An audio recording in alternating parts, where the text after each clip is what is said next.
Boom. Ladies and gentlemen, we are live. That's right, folks. We are live and back at it again. Yeah, I'm sure that one was loud, but I can't help myself. It is a Sunday. It's been a wonderful weekend. The channel that just does not stop is back at it again. We are the Wrasslin for Life Network. We have night 2 of the Crockett Cup going ahead. We'll find out who is your 2023 Crockett Cup winner, some other intrigue in there. We are also, for those who are just tuning in, which should be everybody, we are going to cover Dominion from last night, New Japan. It was on 3 in the morning. I know some of the results and spoilers are out there, but they're really cool results, really cool spoilers. We're going to talk about all that fun stuff, and there's so much more to get into. Light up that chat. Let us know how you're feeling. Me and that pretty face got at least 2 hours with you. So strap in, strap on, grab your snacks, grab your feel good, put a smile on your face, do all the above. Let's go!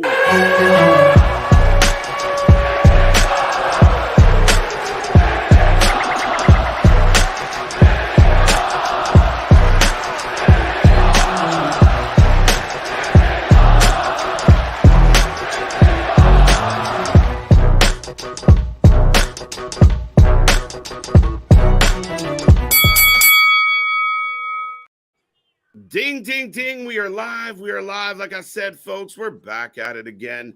We are the Wrasslin for Life Network, and we can't wait to kick off all the fun. We already have the first 2 teams coming out. The Clowns are here. The Luchas are here. So we know we're going to start off on a fun note, one way or the other. That being said, we also do have New Japan Dominion up on the screen. So that's going to be exciting as well. Folks, thank you for joining us. I am Mr. Every Night KJ White, the Iron Man of YouTube, and it's his turn. Ladies and gentlemen, boys and girls, children of all ages, the Wrasslin for Life Network proudly brings to you its YouTube tag stream champions of the world, the Every Night Delight KJ White. I am Big Nick, and yes, we understand that we all maybe know some of the spoilers, everything like that when it comes to Dominion, but god damn it, it's just watching some good fucking wrestling. And yeah. Not everybody watched match to match. You caught the big highlights. You caught the big spots, all of that. And I'm talking this much about Dominion because I don't want to pay attention to. We've got Clowns and Luchas kicking off NWA. Who would have thunk it? Here we are covering live wrestling. We have Hobo and Bobo taking on... Send in the Clowns. Taking on Aries and Toxin to... we have balloon animals being used. Now, is that a disqualification if he hits him with the balloon animals, sir? I think technically it's a foreign object. Especially when you make it look... Well, he's made to look like a foreign object. It's definitely looking a little phallic. Non-phallus. Non-phallus in the house. Yeah, but just... Oh, look. Oh, wait. All right, so folks, if you're hacky sacks thrown, and this is professional wrestling. This is what Billy Corgan thinks we need to take seriously, folks. This is the funniest part about this match to kick off the Crockett Cup is, I mean, this looks like the antithesis of what NWA was aiming towards, heading toward. I don't know what we're watching, but there goes one clown. Rolling out there, rolling in the grave, baby. If this is what you're saying the NWA has come to, baby. We got clowns out here. Hey, Billy, take it back to 1979. Let's get some, headlocks and shit, bud. Well, yeah, right. We're going to go Jim Herd to where you can't go outside the ring and everything. Well, these 2 men are double topes. Oh, they go through the guardrail. Double ... Oh, no, that's the pathway. I thought he blew right through the guardrail into the crowd. How do you wrestle in clown shoes? Not well, which is what they tend to do, it seems, just not well. Mm-hmm. Fun fact about KJ, I once won a costume party contest as a clown. I thought you were about to say I have a certificate from Clown College. Right? No, I'm not. Steve-O. I'm not certified in things like clownism or dudism. Just that one last semester, goddamn it! I dropped out. I couldn't juggle. Balloon animal. That course just keep getting me twisted up, getting me turned up here. Couldn't get around it. Right. But if you are watching NWA, we will take a prediction on that. If you want to give us your feelings on anything in wrestling, WWE, AEW, if you guys want to talk about what happened at Dominion, by all means. The announcements, yes. Yeah, that's definitely huge news happening. I mean, we're but 3 weeks away from from Forbidden Door, and Dominion went a long way to set that up. Nick, I'm not quite. Are we just getting like a Like, is this the build for the match? Sonata for all the matches, yes, that is the build for the whole card. And I am pulling up right now Cage of Survival 2 as oh my good golly molly. We have my girl Rita just with a crossbody splash, almost doing, Now I gotta know. I gotta know. Onto a pane of glass, onto part of a cage wall set up on the ropes, onto Masha Slamovich. Masha in there again. 2 count, and we've got 100% barbed wire, all of that. I know we had people asking beforehand if we were going to be covering it and if it was still on, and I'm glad this match is the one that's still on. Right. I mean, we watched Rena win the tournament. That's how we got here. She won the tournament of survival, also going through glass, and it looks like they've completely fucked this cage up. Well, it's GCW, so... Right. Speaking of fucking things up, we won't fuck up saying hi to the chat and everything. Yeah, I was going to say, roll call. Damien, what up? Chris, what up? Bonkers. Seen Dominion. Yeah, I know. Okay. Or at least have seen the outcomes of some of the stuff. Boston, what up? Kayla, what up? I know I saw you earlier. I didn't wave by. Boston. Charisse, what up? Mick, what up? Again, glad you could use both hands on the keyboard. Gilly, I'm not sure what I'm watching. I've never watched. Wait, I gotta make a quick correction. Before, let's go. What? I gotta make a quick correction. I will take a prediction on the Clowns verse. I said it was Aries and Toxin. It's not. It's Octagon Jr. and Mizizis Jr. Fair enough. Well, I've got shards of glass getting jabbed into Rena from Masha as Masha's going for the camel clutch here. And we're starting off with Ospreay versus Lance Archer. No respect to Billy Corgan of GCW and New Japan have my attention right now. Yeah, no, for sure. But we're not watching the Clowns as much as maybe we should. But, that's how you get out of a camel clutch, a light tube. Well, and this shows where you stand and what you put on your product of when you've got this cornucopia of wrestling going on right now. This is what you expect people to want to draw into and what captivates them.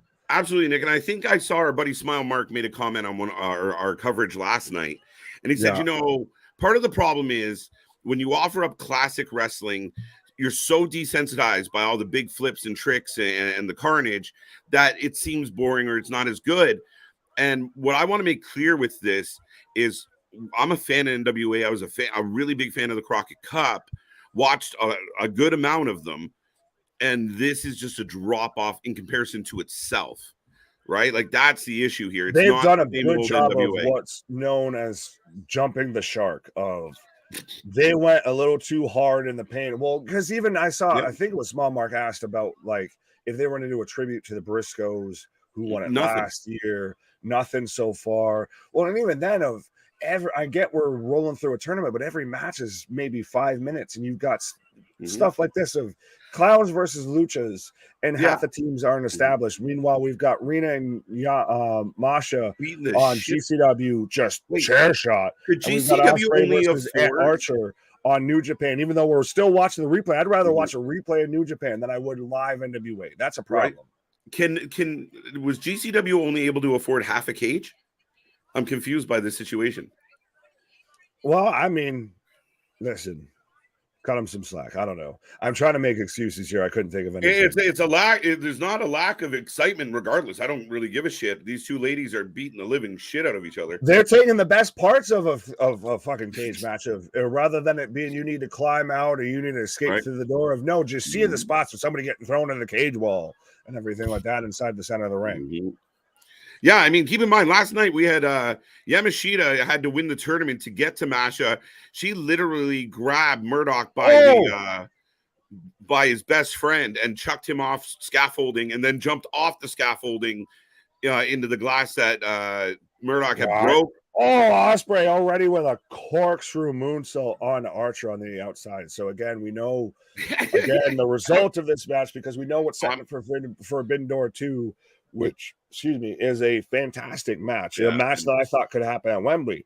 But you can tell me there's going to be a Ospreay match at any point in time, I'm tuning in to watch it at some point. Absolutely. I thought Wembley would be a nice spot, especially, you know, with the international flair of Ospreay, but we talked a lot. We figured this tournament would come down to Ospreay going back after Kenny. I hope Lance Archer finds somewhere, like, whether Collision. Right? Like, I would like to see Lance get a push. I'd like to see Lance get some love. He's a fucking solid guy. Huge, mean, badass wrestler. Push him. Use him, Tony. I say Collision because even like the guy that we keep talking about who they should have made a star out of, and now they've been burying him on Dynamite, and now he might get a push on Collision like Jay White. Archer's a guy 100% of. If you had Archer versus Punk, you had Jake Roberts sitting there trying to cut promos versus Punk. If Jake's still up for it and everything, 100%, I think that would be fantastic. And that's what's going to be the driving force, not outside the ticket sales. I feel like AEW's done everything they can to handicap Collision at the knees, but it's going to be intentional. Are they trying to prove that Punk's a failure? No, do I think it's intentional? By certain people, yes. By Tony Khan, no. That's the thing, is this becomes a game of Clue of, it was Maggot, right? You know, the vestibule with the candlestick. I think it might be more towards that. Yeah. Now, full disclosure, Arena through the net of barbed wire. I keep seeing this floating around everywhere, and everyone thinks it's cool because they take a bump into this. But like, it looks so painful. It's like the spider web of hell. Yeah, look, she's like, help me. Dude, shaking, just like, please. Now, full disclosure, I didn't want to turn my third screen on. So right now, NWA is at the bottom of the totem pole. And right now, Lance Archer and Will Ospreay are tearing it down. What a great start. We're already moved on to Murdoch and Knox versus the Mortons. So wait, did the Clowns win? I don't know, and I don't care. Hey, fact checkers, did the Clowns just lose?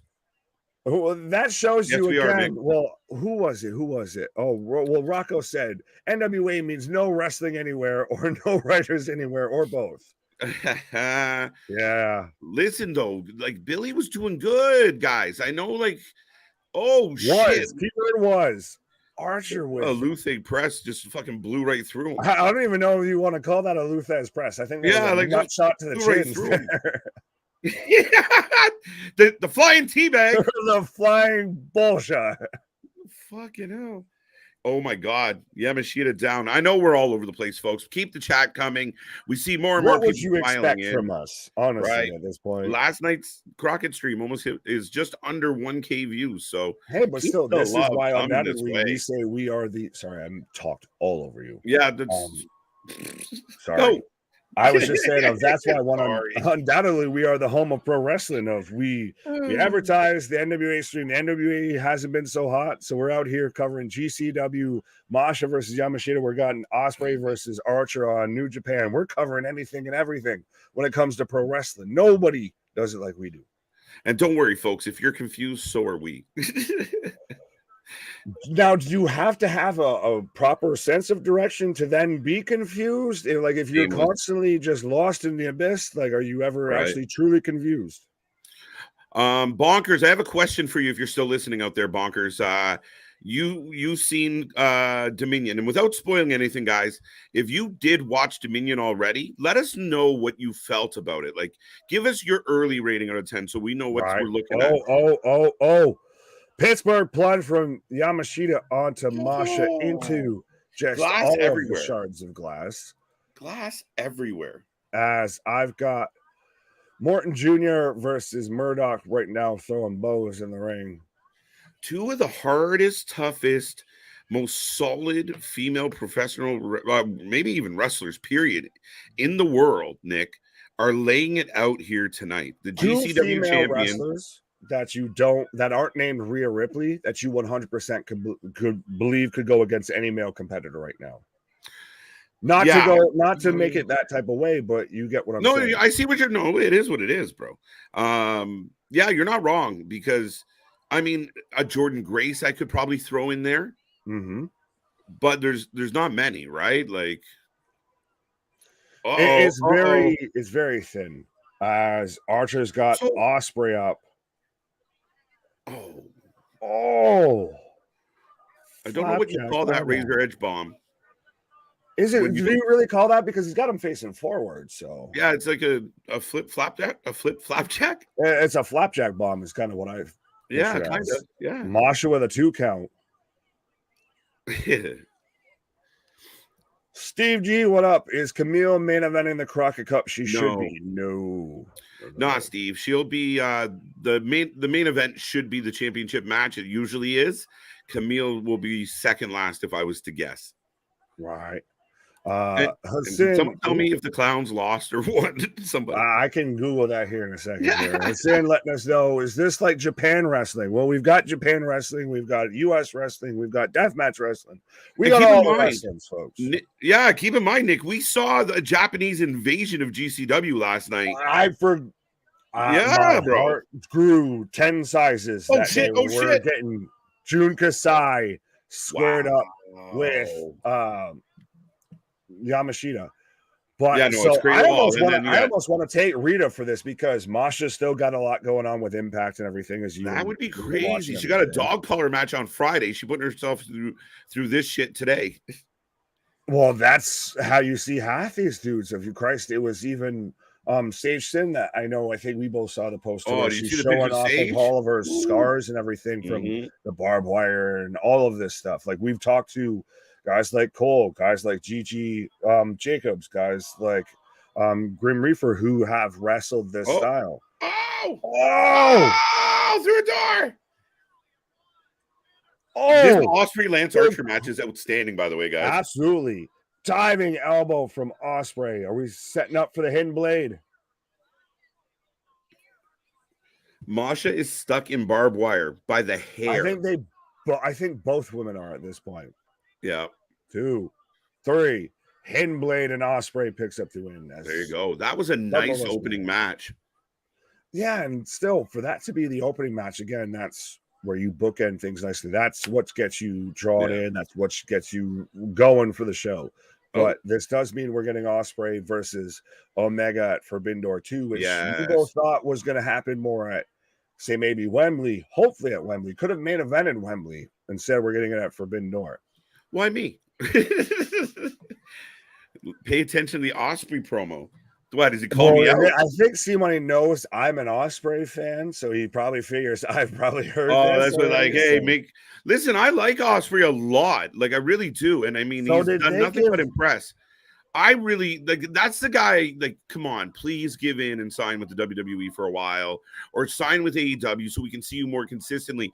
He'd be the top heel, no problem, and bring all of United Empire. They would be so much better if we got to see them every night on it, every week on a Dynamite. Half of United Empire is already signed with AEW, and so was that the pinfall in the Masha Rita match?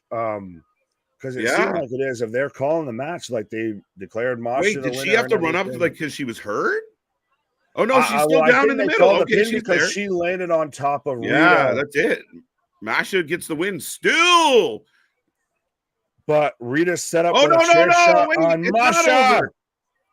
Dude, it's so hard to watch all this shit. It was so interesting. They pulled Masha out of that barbed wire off the table, and they still had to cut barbed wire out of her hair and everything. Yeah, man. Oh, it's still going. It's still going. Yeah, no, we were completely wrong. It was just chaos. Two count. Yeah, well, we heard entrance music of. Yeah. Okay, a deep 2 count. A deep 2 count, folks. Right.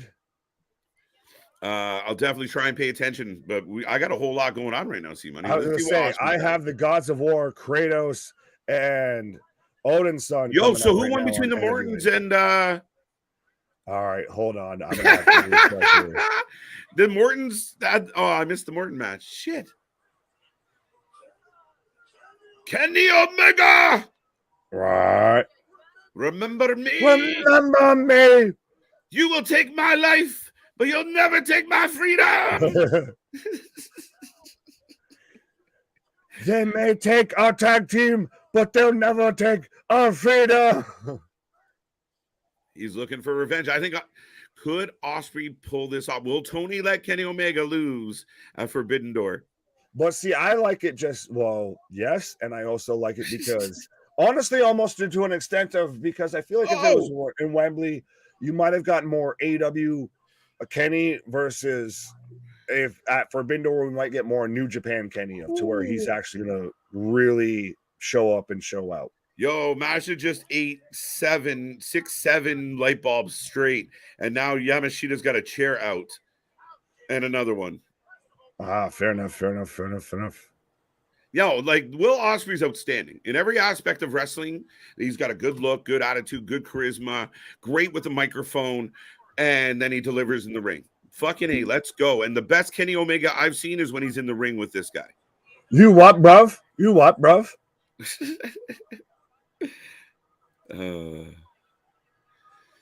He killed me. Even at the last press conference, he just comes out. He almost has that McGregor swag and the way he talks and like saying kind of over the top shit.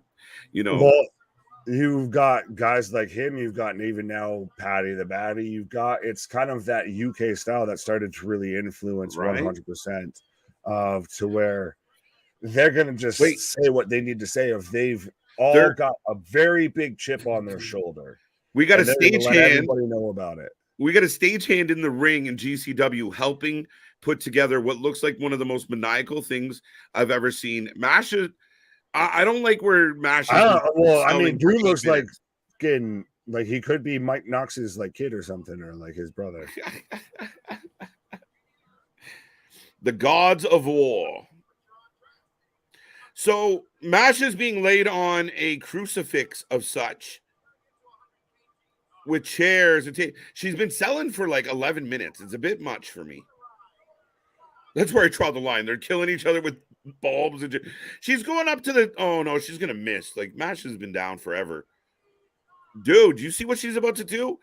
We got Yamashita on a 25 foot scaffold. Oh my god. Masha I was trying to find the results of NWA, but that seems like an afterthought now. What happened in NWA? I was trying to find it out. Oh, it's still that hard to find. Hilarious. Here comes Aries and Toxin, I believe. So more I completely. We've got women fighting on a scaffold. I could give a rat's ass about NWA, to be honest. Well, like I said, I didn't want to put my third screen on, so I got 2 screens on right now. But I figured Masha and Rena would be over sooner than later.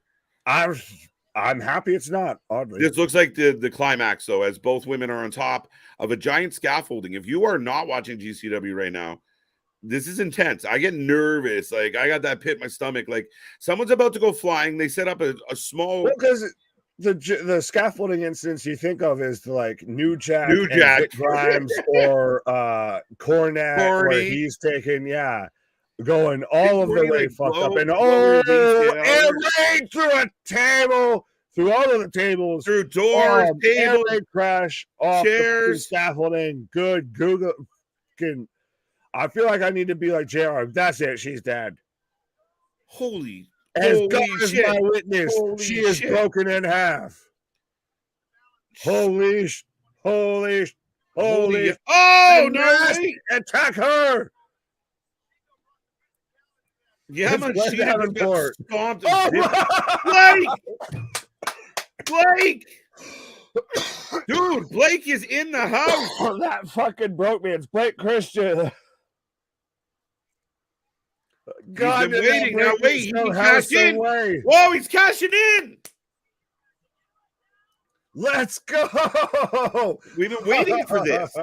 They've been building this for weeks. This is so good. It's now a 3-way. This is stomp onto the broken table.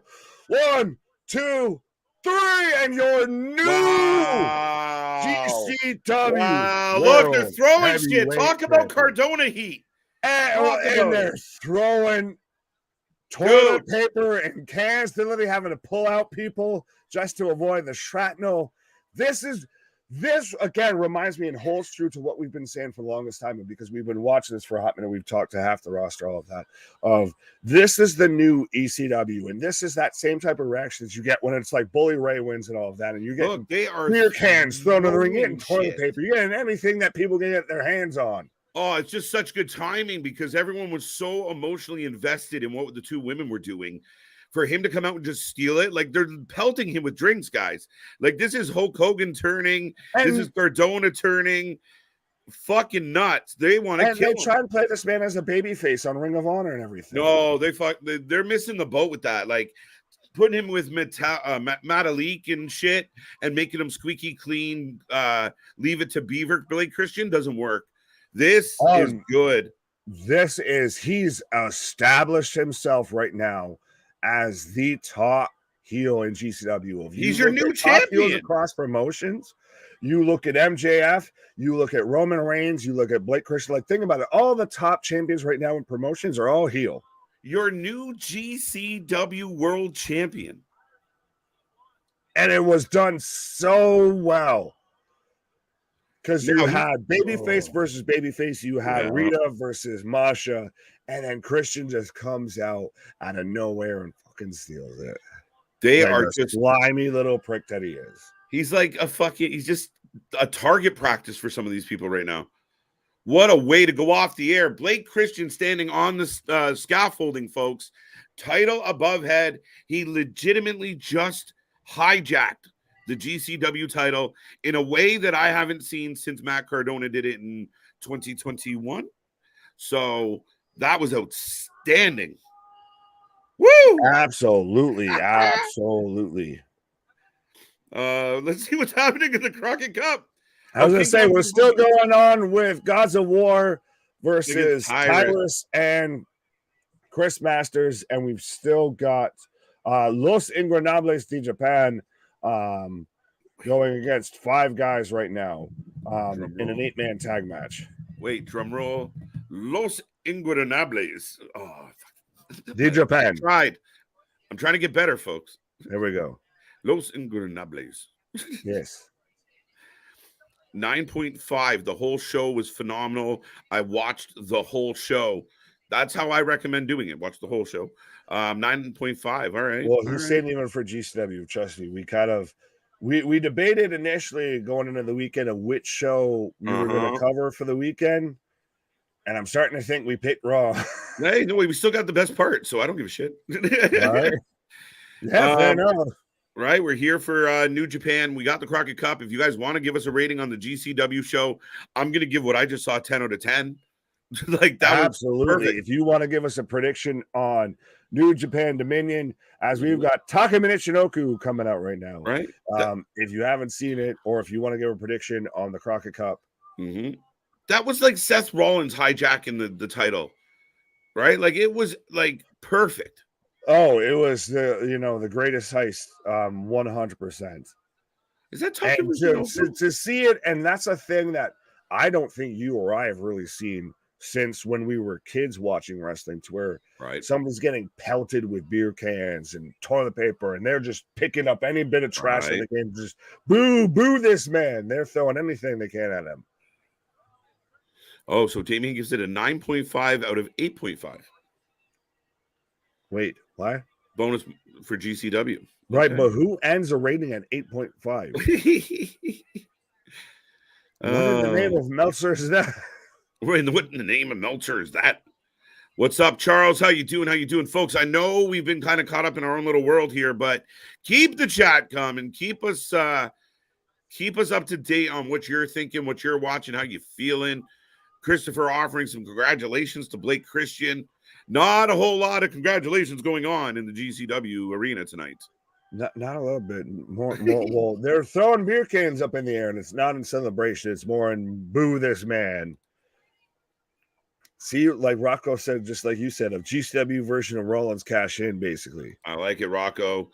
It was filthy. Like it when Matt Cardona showed up.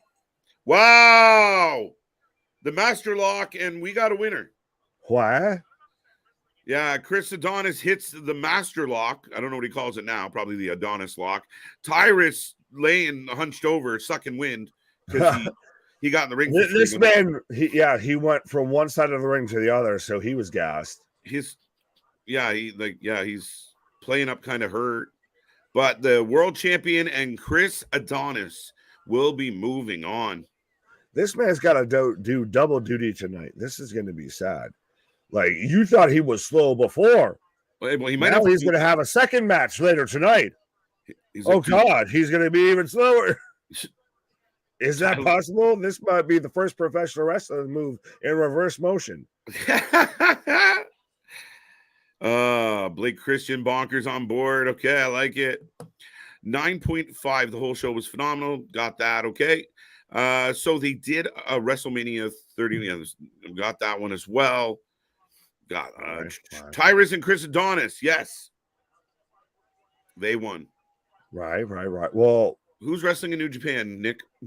I have 5 guys not the burger joint. 4 out of the 5 guys versus Los Ingobernables de Japan. So to break it down, we've got Naito versus and Tagaki, Bushi and Titan versus Tachi, Duki. Yeah, that's a terrible name to try and say. Thanks for that. Is that Takeshita's brother? And Taka Michinoku. We could end it with Taka Michinoku. It is Taka Michinoku. Okay, I wasn't crazy. Taka, we're gonna get a Michinoku driver from the guy. Or like Jay the King Lolo. Taka Michinoku. You guys have fun watching NWA chat. Mick, we are having fun. Yeah, absolutely. But so far I know we haven't paid a whole lot of attention. Oh, let's see here. Go back. I gotta 1 second. I want to read that. Okay. Fair enough. But I think this is a good opportunity, I guess, to remind everybody that we do have the super chats, the super stickers as well, and everything. I know we've kind of been going on tangents because we know part of what happened in Dominion. We're still speculating and percolating on anything else in pro wrestling, but we do have the super chat, the super stickers. If you want to make sure we read your comment, you get your point across, or if you want to just help support the channel, be a friend, tell a friend. Right. Shingo Tagaki is the other guy with Naito. Well, thanks, Octagon Jr. and Mizizis Jr. have moved on. Knox and Murdoch take out the Mortons, and Tyrus and Adonis have moved on as well. Up next, we should have the Rebellion against BFT. Tommy Young coming out as the special referee, I guess, and this man looks like if Christopher Walken was playing a referee in a wrestling movie. Now you see, I count the 1, 2, 3. He doesn't exactly look like he has the ability to be on. He's not a spry chicken. No offense, but Kenny says, "Thank God tomorrow night is Real Wrestling Company, and then 2 days later is AEW, another real wrestling show." By the love, a show I lost you here. I am from Fort Worth, Texas. Thanks for letting me be part of the show. Kenny, we got fans from all around the world, so thank you for being here. Thank you for joining us. And listen, all the wrestling's real in one way, shape, or form for us. So I'm glad you're looking forward to tomorrow. We'll be here all week long. All the thumbnails are already up. Right, I was halfway about to go. It's still real to me, damn it. But then I was also trying to mix in, like, how can I do the Sandy? Like, can we say so and so from Texas is there? La Rebellion for the win. We don't even know what match is happening. Christopher. La Rebellion versus BFT, is, I believe, unless they're doing one of the singles. I've still got ref announcement here. We're still talking to. This is the most. What did you say, Sonny? As a referee,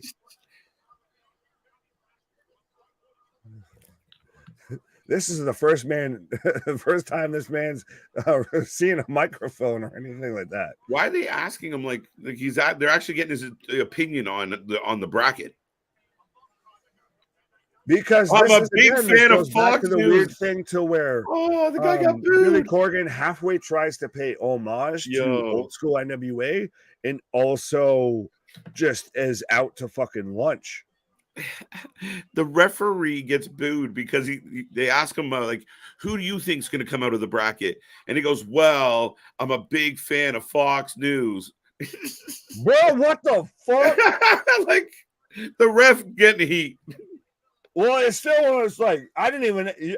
That's the definition of you can have that. That's even what I'm mad at. Like, I didn't even ask you that shit. Yeah. But yeah, we got another match coming up. I guess is the ref leaving, or is he actually working this match? Now they do bring back some of the legends for a pat on the butt. I was gonna say, well, it's funny that you said pat on the butt, as I was about to say, well, speaking of working, what the fuck does Sky still offer here?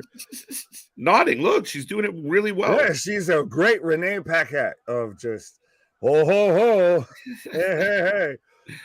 Rory, what up, my guy? Yeah, what's going on, Rory? What do you think of MJF in the Claw movie with Zac Efron? Awesome. Yeah. He can clearly act. 100%. Well, speaking of acting, we are trying to make a rhyme of we've got Rodney Mack coming up now. Yeah.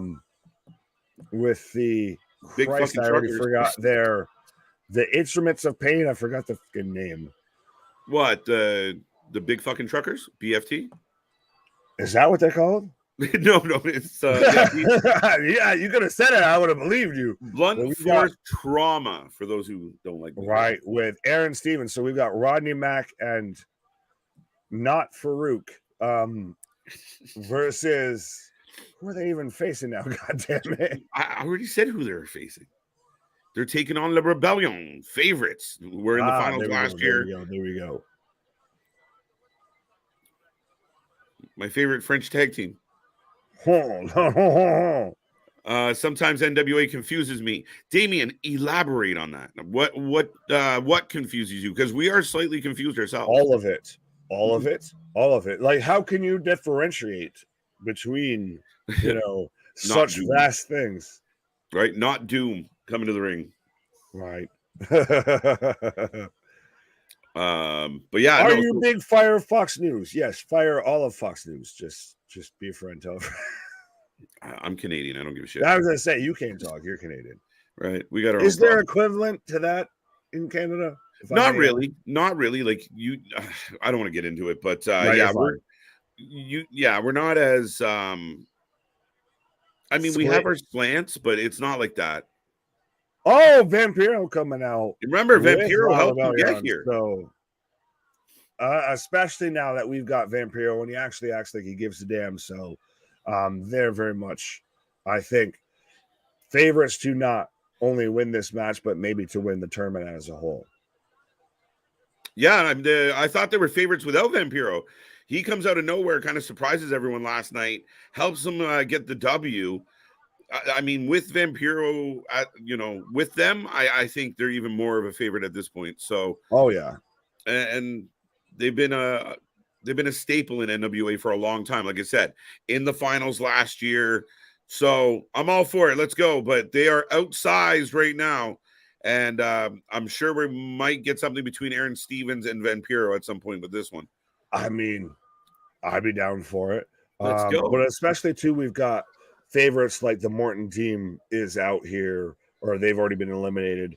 And still, you've got Tyrus and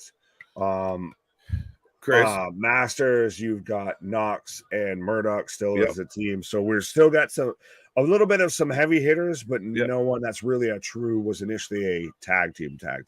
I have a fear here, and my fear is this: with the recent comments by Billy Corgan, part of me wondered, would he give this tournament to Tyrus just to kind of say, haha, fuck you, I do what I want? But you run the risk of alienating already what audience you do have. Like, that's the thing is we tune into this because we're wrestling fans, and because normally 10 out of 10 the Crockett Cup is one of, if not the best show that NWA puts on a year. And they've failed to deliver so far with that, I would say. Yeah, so if you're gonna double down on going just literally just trying to stay to your guns just for the sake of on principle, I guess, or whatever. Right. Yeah. No, I mean, it is what it is. There's definitely what I want, even on night one, is one of the two of the matches should be noteworthy today. We should be like, oh, fuck, did you see this X? Whatever that match was, one or two of them should have stood out as that. And I just feel like we didn't get that. But I'm hoping today we do. they miss having already established tag teams in the Yeah. tournament. Like last year, we had the Briscoes. I think you've seen the FTR in Yeah. this. You've seen a couple of really established tag Yeah. teams in this. This year, like you even said, of two of the four teams that I just two out of the teams that I just named that are towards the semifinals at least are just singles competitors thrown together as a tag team. It's not an actual tag team. No, you're right. Now I just watched Taki Michinoku is in trouble. Yes, you heard me correct, folks. Taki Michinoku is in trouble. And no Funaki in sight. He tapped. Tap. Taki Michinoku taps out here. Wow. Team Bushi gets the win. Yes, Los Ingobernables picks up the win, but Scott out here saying, fire all mainstream media. Yeah, well, and we're on the mission of fire all mainstream commentators. That's why we're your alternative commentary, all of that. We're also, on a mission to shut down a lot of the wrestling writers too. So fucking the dirt sheets, the journalists, mainstream. Journalists. What's up, KJ and Nick? Elimination Chamber Steve is in the house. See what I did there? How's NWA so far? Is it better than I won? About the same so far, but this match is off to a pretty good start. Well, yes, but I was going to say, well, night one wasn't so great, so I don't know if that's a hard hill to climb over. Oh, right. Team Red versus East West Express pretty soon on GCW in a couple of weeks for the GCW Tag Championship. So that's pretty interesting. That's a follow-up, I guess. The House of Glory Tag Team Champions invaded GCW, attacked the GCW World Tag Team Champions, and took the belts with them. So there you go. Okie dokie. So we're getting some crossover between House of Glory. We've seen a lot of exchange there before, so that'll be fun. Right. I'm halfway talking on this one because, Fun Boy, Alex Wright. Yeah, right. There is talk that Alex Wright that might be coming back could be signing with WWE, or is this not true? He has not wrestled. Yeah, I don't think Fun Boy, Alex Wright is, coming back to sign with WWE. I don't know if there's a desire and or a demand on this one. So, or anyone who remembers who he is outside of like us. Yeah, right. Like, and Disco Inferno will be back as a tag team partner. Like, let's do it up. I don't think we've ever talked about this, and I know matches are going on and all of that, but I do want to kind of ask your opinion of what do you think of Disco? I don't have post in ring, because to me in ring he's fucking jobber. But anyways, you know what's and this isn't a cop out. Truthfully, I don't have a huge opinion on Disco because I haven't paid attention to Disco. Like I know he's rubbed a lot of people the wrong way, but I really don't know what the story is. He's been, how do I say this nicely? Kind of insignificant. Like I haven't paid attention to him at all. That goes fitting with his in-ring career of insignificant. Yeah, no, that's fine because I'm not a fan of Glenn Gilberti or whatever the fuck it is there. Yeah, no. He's shock jock full and through. Yeah, like I've never listened to any of his shit, and I barely ever see it, and at least lately, especially where we pretty much see everything that gets thrown out there. Right. I don't see a whole lot of people talking about it. Like I feel like he kind of went shock. Oh, we are getting your moment between Aaron Stevens and Vampiro.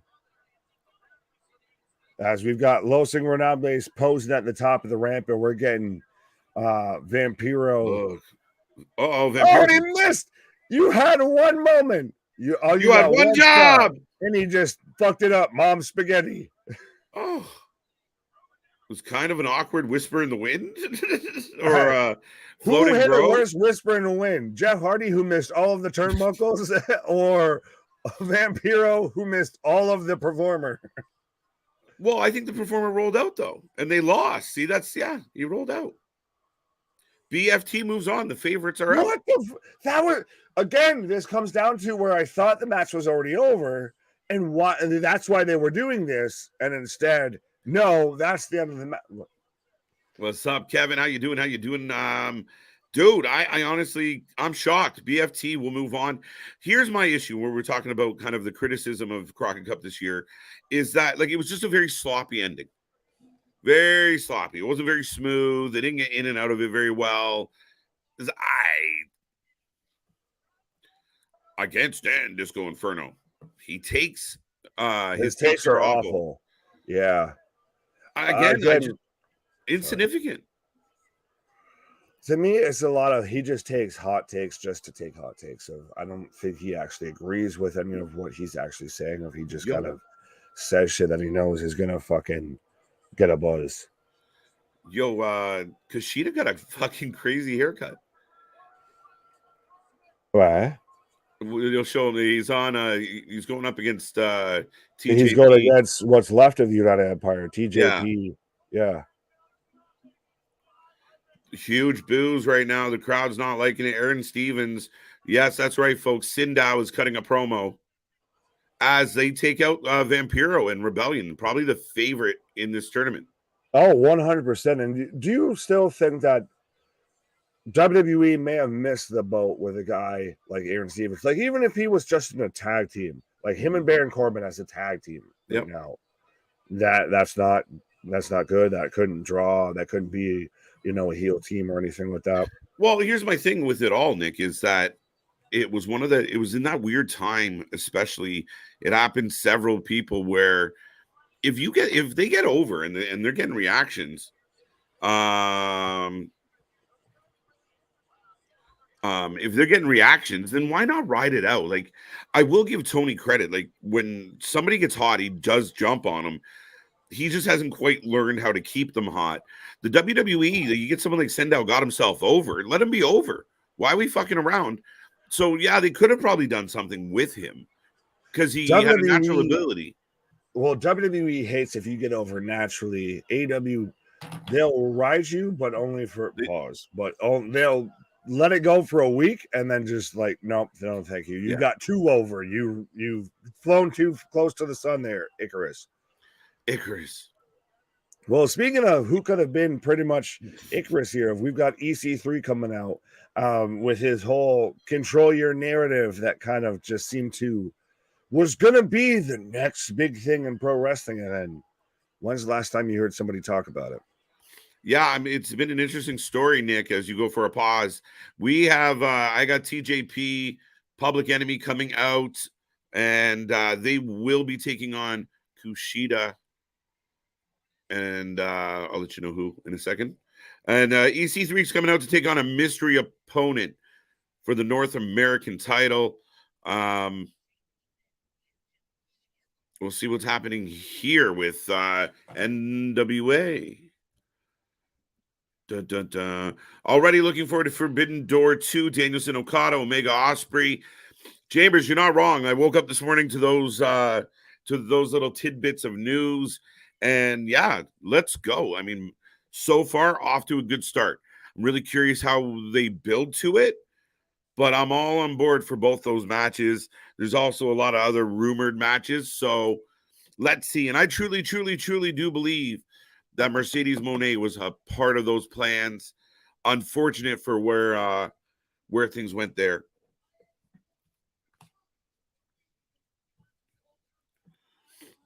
Who do you think the two teams are in the Crockett Cup finals? Shit, Damien, I don't even know anymore.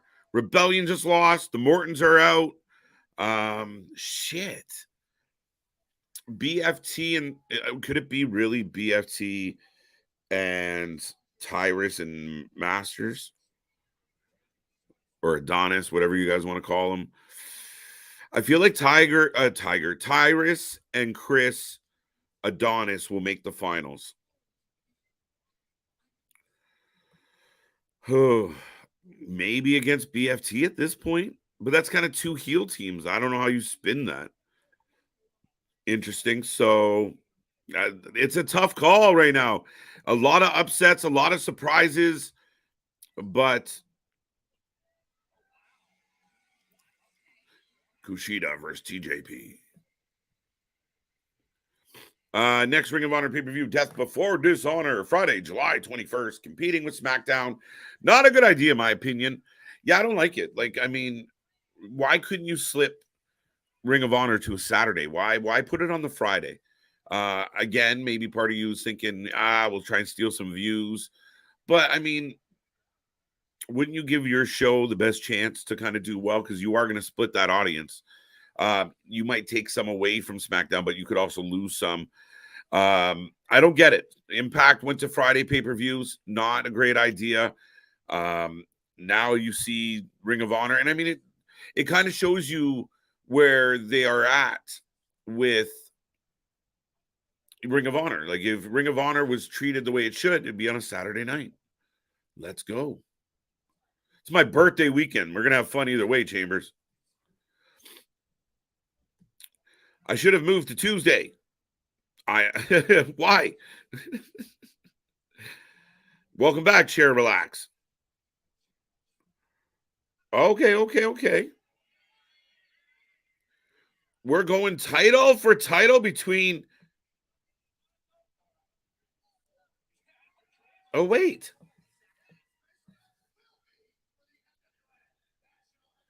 The NWA National Heavyweight Championship will be on the line. EC3 and Rhett Titus.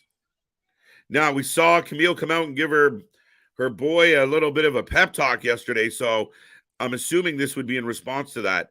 What I find interesting about this match is two men we saw compete yesterday. But big pace, two big men. If you guys want to give us a prediction, we got EC3, Rhett Titus, and we also, if you guys are following along with our rewatch of New Japan, we're off to a flying start. Kushida and Kevin Knight are in control right now, pulling TJP back into the ring.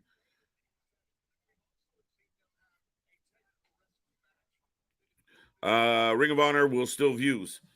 I think what you're saying is they'll still get views. Chair, I do think that they will. And your core audience, I mean, that hardcore audience, guys like even myself and Nick who want to see that show, probably going to be a good show. Tony's done pretty good with Ring of Honors. But now with all that influx of talent now, who's going to be on the Ring of Honor show?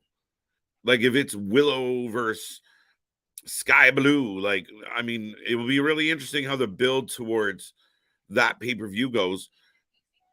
And as much as it will get views, if you want to steal casual fans, if you want to steal, not even steal, but borrow or get more eyes on your product, you put it in a place where people are looking for some wrestling. You put it on Friday, people just by habit tune into SmackDown and may not think twice about your pay-per-view. What matches do you want to see at the Ring of Honor pay-per-view? KJ and Nick. I'll wait for Nick to come back. We'll both answer that one. Eddie Kingston coming back is a good shout, Nick. He's still recovering from the hernia surgery, so I can't imagine more than 4 to 6 weeks.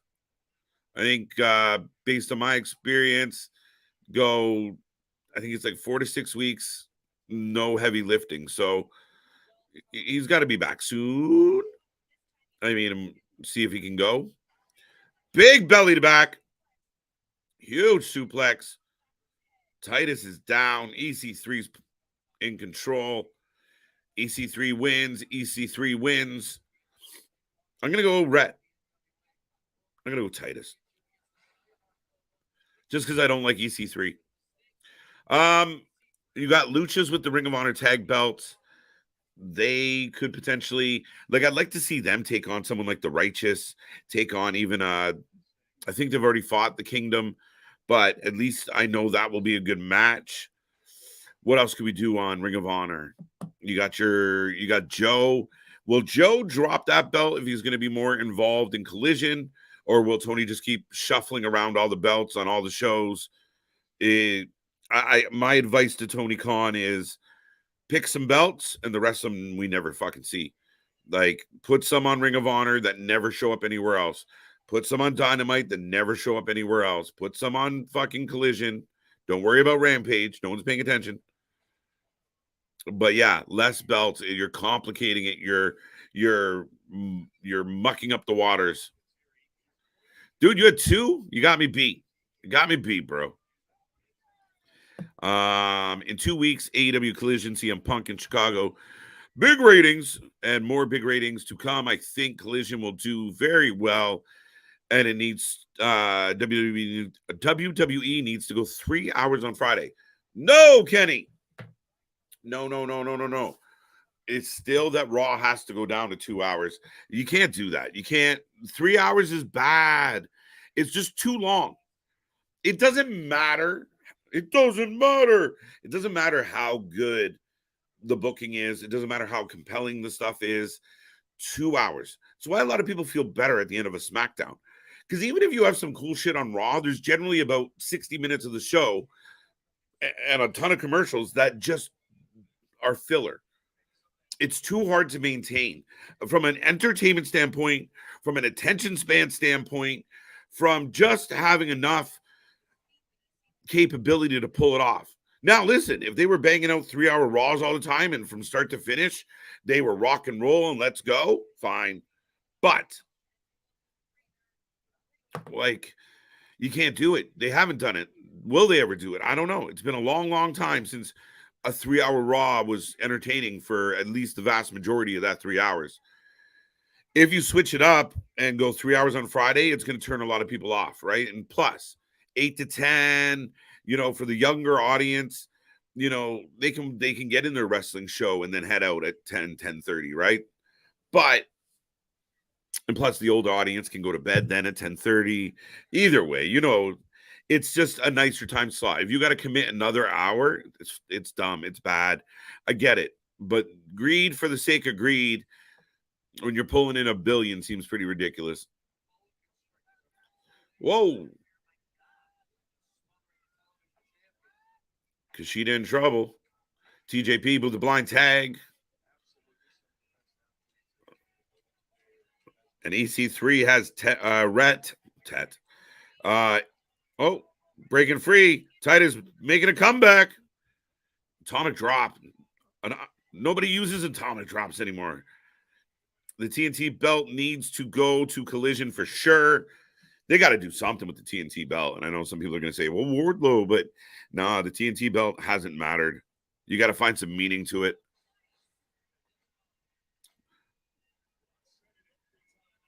Samoa Joe versus Mark Briscoe for the television championship should happen at the next Ring of Honor pay-per-view. Damien, I think what they're doing with Mark Briscoe's sad. I think you're underutilizing Mark Briscoe. I think you have a really big talent there.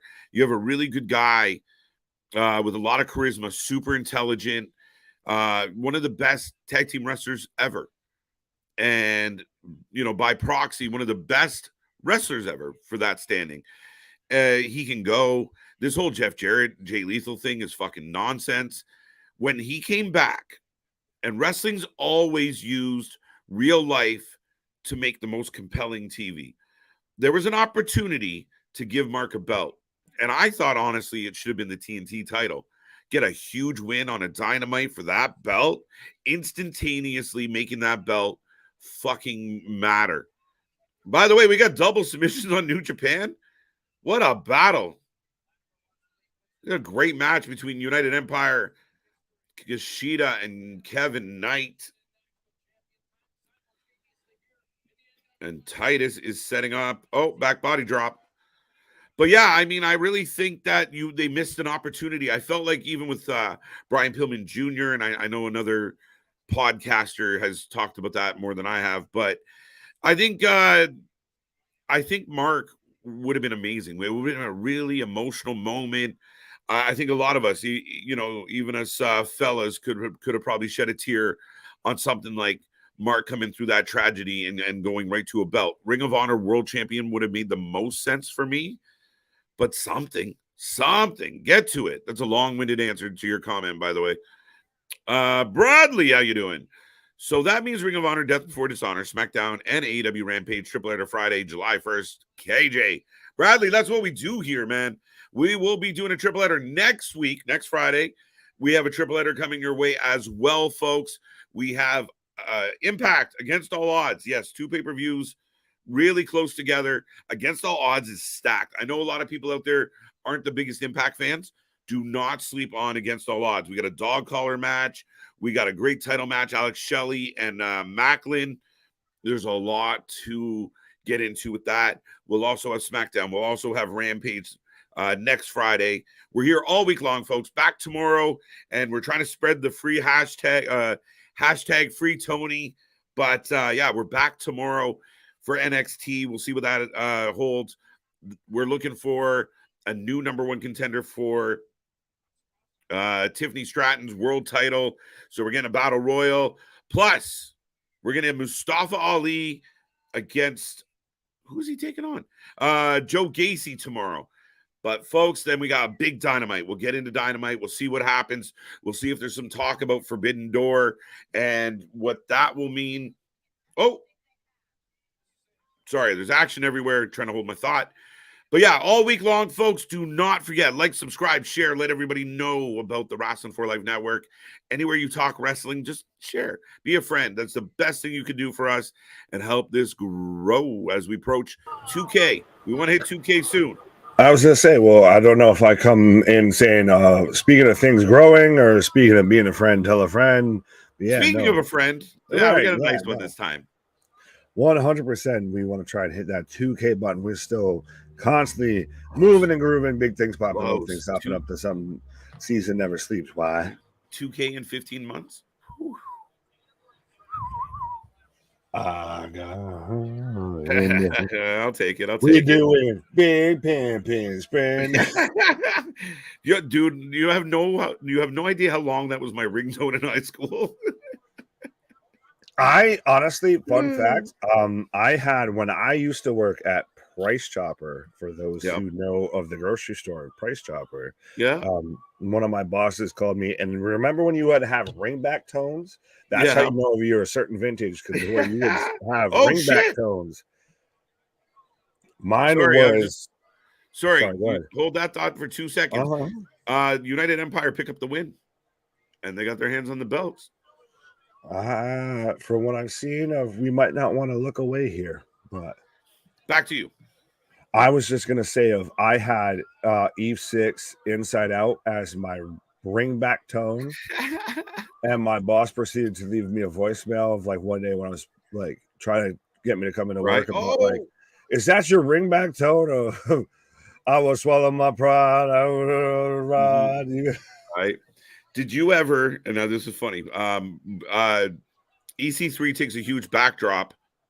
I got EC3 going for kick the rope into the nards. I had him hitting basically a spike pedigree for a 3 count, so EC3 picks up the win. There you go. So we've still got United Empire celebrating in the ring, right? Impact Wrestling is awesome. Here comes Clark Connors of the Bullet Club, right? Did anyone out there ever, like, and me and you talked about this, and almost like your ringback tone, but kind of like the low budget ringback tone was like you take a song and like hold your phone to the fucking speaker. Like, I was just past that point. Like, I've heard about doing all of that. I guess I just didn't have the technology, or was past that age here. Yeah, that shit was always funny, but for me, I used Clark. Oh shit. So we've got a heel turn. Wow, United Empire falling apart. Look at this.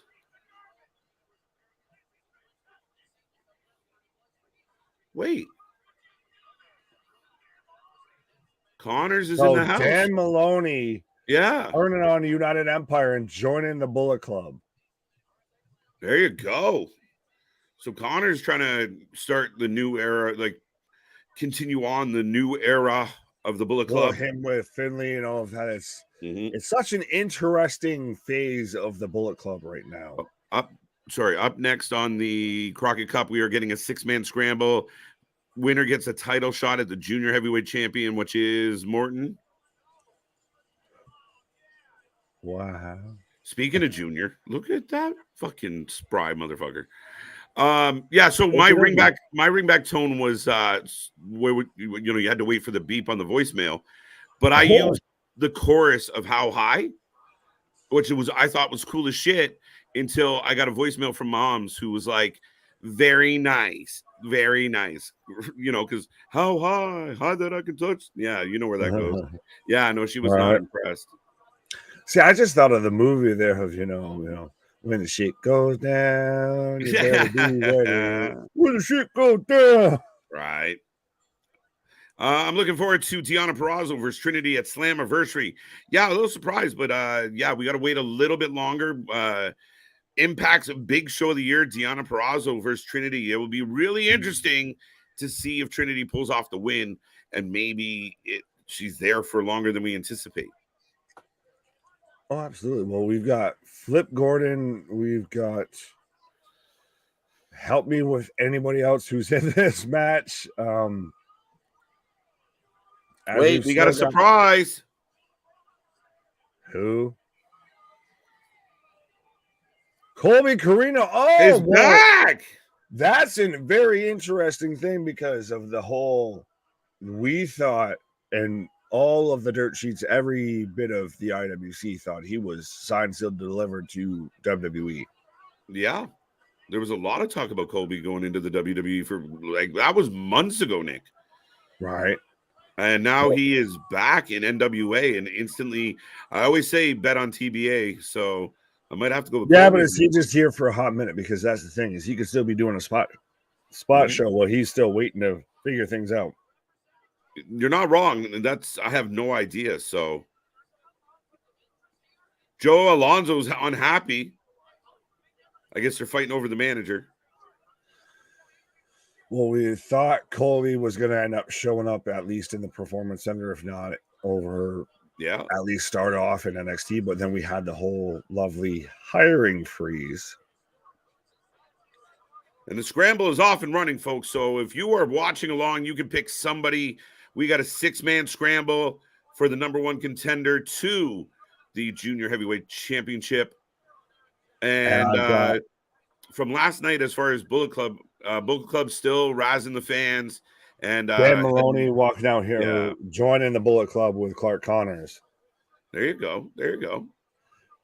Well, it's so funny how Bullet Club started off with a lot of really kind of New Japan originals / really New Japan guys, that it was initially, honestly, New Japan's version of the NWO, and now it's really started to just morph more and more to, hey, you're the foreigners in New Japan, so you're part of the Bullet Club. Right. Yeah, I mean, it's kind of been like that. Oh, what the shit? Grabbed him by the nose. Who is the kid? Why? Like Jordan Oliver's little brother is in the ring. That's fine. I'm paying more attention to Jeff Cobb out here cutting a promo. Jeff Cobb is a guy, I mean, if one of the big 2 could have this guy consistently, like if Tony could have Jeff Cobb in the mix, like this is a guy that takes on the Wardlows and the Hobbses and is a powerhouse. Him versus Samoa Joseph. Shut up and take my money. Give me that in the Forbidden Door. I think we've seen it. We've heard it speculated, or it might be already on the Wikipedia to where we're going to get Samoa Joe, as Cage is going to take a pause. But we're already going to get Samoa Joe versus Zack Sabre Jr. But give me a Jeff Cobb versus Samoa Joe with even a little bit of build. It doesn't have to be a ton, but a little bit of build. And tell me that will not be a fantastic match. But I've got Jeff Cobb coming out right now. Chris taking Colby Corino for the win. Damien taking Colby Corino for the win. Now, prove to me y'all not the same person. Then again, I feel like there's only X amount of people in this match that we can even fully name. Cody Cutter there for a 2 count as Colby Corino breaks up the count. And again, I've got Jeff Cobb coming out right now. But how is everybody doing on a lovely Sunday night? Nothing but big things popping, little things stopping when it comes to Wild World of Wrestling. Well, that's why we're out here. We talked about GCW earlier tonight. We've still got NWA going on. We're recapping, rewatching New Japan because, sorry, not sorry, it went on at 3 a.m. respectfully, when we're already out here watching NWA. It's a little too hard out here in these streets to be out here watching a show at 3 a.m. Oh, big double suplex right there. But again, Damien taking Colby for the win. Mix picking a new champion for which match? Which match? I don't know if either match has a championship on the line. I think both are more just contenders matches, if anything. So that means Ring of Honor, Death Before Dishonor, SmackDown, and AEW Rampage triple header Friday, July 21st, KJ. Could be, Bradley. It's not outside the realm of Impact to throw on a show on a Friday night, and that's at times what's we felt like kind of hurt their pay-per-view issue is that they go head-to-head and they go, bar for bar, hour for hour with SmackDown, and with the Bloodline involved, you ain't winning that battle. But that would be a really good. Well, Rampage always goes on an hour afterwards, anyways, and Rampage is still an afterthought. I feel. Yeah, we're setting up ourselves for some stacked couple nights of wrestling, couple weekends of wrestling, especially now with Collision being on a Saturday. That's going to be lined up right on par with anytime WWE does a premium live event. So it's going to be really interesting to see how AEW responds to that. As I've got Zack Sabre Jr. coming out to the ring right now. NWA, don't do title change. Okay, Mick. Wow, I thought Colby Corino was going to the WWE. That is shocking. Yes, it was a little unexpected. Well, it's also, speaking of the guy who just hit a flip in the center of the ring, of that Flip Gordon is involved in AEW is a bit interesting as well, I would say. Got Colby Corino for the win. I'm thinking Knox and Murdoch win the Crockett Cup. Small mark, I think you mentioned it earlier, or at least mentioned them in the finals, but is it interesting that most of the teams left in the Crockett Cup are not actual initially really solidified tag teams? They're more just singles competitors that were thrown together as a tag team. As we've got Father Mitchell and I guess Giant Idris and Ofe out here just razors edging on the outside of everybody. But by the way, as we've got Zack Sabre Jr. versus Jeff Cobb going on right now in the ring, and that's honestly what I feel like I want to pay more attention to. But we've got the Heat 51, the Nuggets 57 right now at halftime as well. Yeah, we've got Father James Mitchell out here, and we've got Jeff Cobb going for a 2-count standing moonsault. So give me your predictions, folks, who you're taking in the scramble match, whether you're taking Zack Sabre Jr. or Jeff Cobb. Like I said, I know we're mainly advertising being here for the NWA Crockett Cup, but right now, Zack Sabre Jr. versus Jeff Cobb. I know it's a replay, but I'd still rather watch this than, quite honestly, what I've got going on in the ring in NWA. Respectfully. Adam, I wish everyone didn't feel the need to jump to the outside of the ring every chance they got because, but good match so far. Fair enough. Yeah, well, that goes back to even like the Randy Orton, the whole ... dive, of that was your stereotypical indie booking of that happened to be a part of every single match of there needed to be a dive to the outside. There needed to be a tope suicida. Ayo, JV, what up? Chalk one up for the good. Patience, what? Big Nick, too sweet, me brother. There you go, too sweet. I don't know what you were trying to call me there before. I don't know if that's a compliment or an insult there, my guy. But Zack Sabre Jr. Oh, big clothesline from Jeff Cobb. right now. So Cobb in control over Zack Sabre Jr. Did we just get a Bronson Reed reference on New Japan? I feel when we were talking about Jeff Cobb, because I swear to God, I just heard Bronson Reed mentioned here. As we're getting, what was setting up to be a powerbomb onto the outside ends up to a sloppy Hurricane Rana on the outside on NWA as we get a powerbomb from Cobb onto Zack Sabre Jr. My voice to text went, "Hey, yo, I don't speak Jersey, my man." Nah, you can have that. That ain't what I'm mad at. Hey, yo, you sound like Tony Yayo. Why? Sack and Cobb banging. Pause on that, sir. And I will not lie, I'm starting to really dislike the term banger after banger. All that, like, it's almost one of those. It's starting to already become so generic and so played out of just to where anything and everything is a banger of a match. I know that's not exactly what you're saying, but yeah, these guys are going at it. But we've got Zack Sabre Jr. Cross armbar. He's basically got the disarmor on Jeff Cobb right now, damn near in the center of the ring.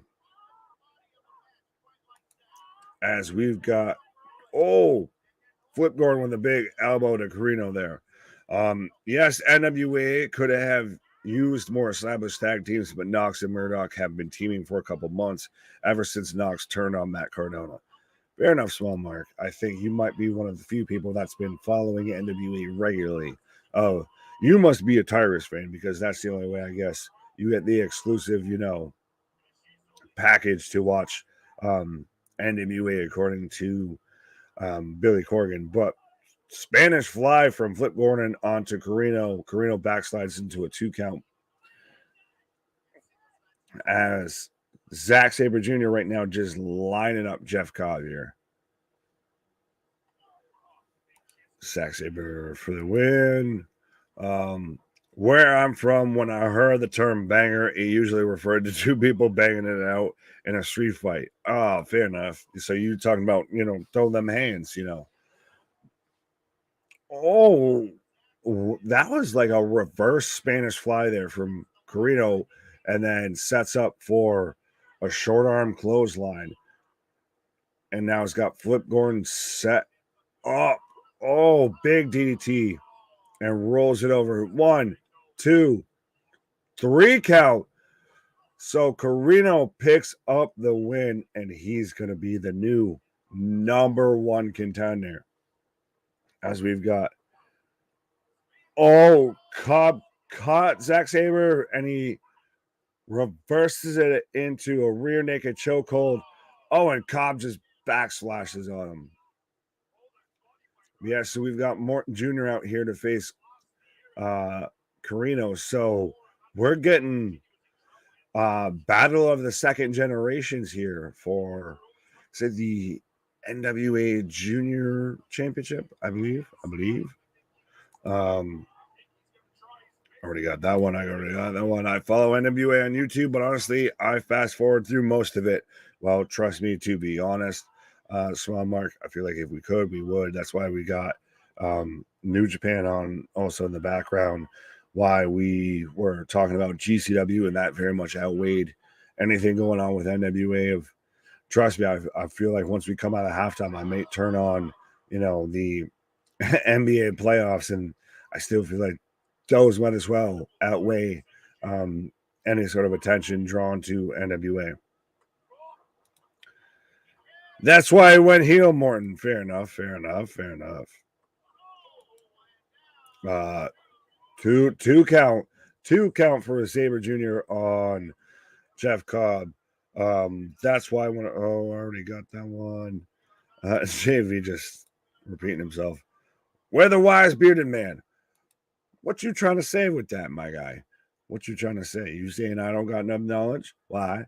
But so we're already set up with the Final 4. We got the BFT versus Octagon Jr. and Mazizus. We've got Blunt Force Trauma versus them. And we've got Knox and Murdoch versus Tyrus and Masters in the semifinals here. So it's going to be very interesting to see who we have ends up in the finals here for the Crockett Cup. Because are we going to get Octagon Jr. and them, or are we going to get BFT versus essentially, to me, two teams of singles competitors just thrown together? That to me is going to be really interesting. This has gone none of the ways I expected it would go, honestly. Michael, what up? Just saying, cool.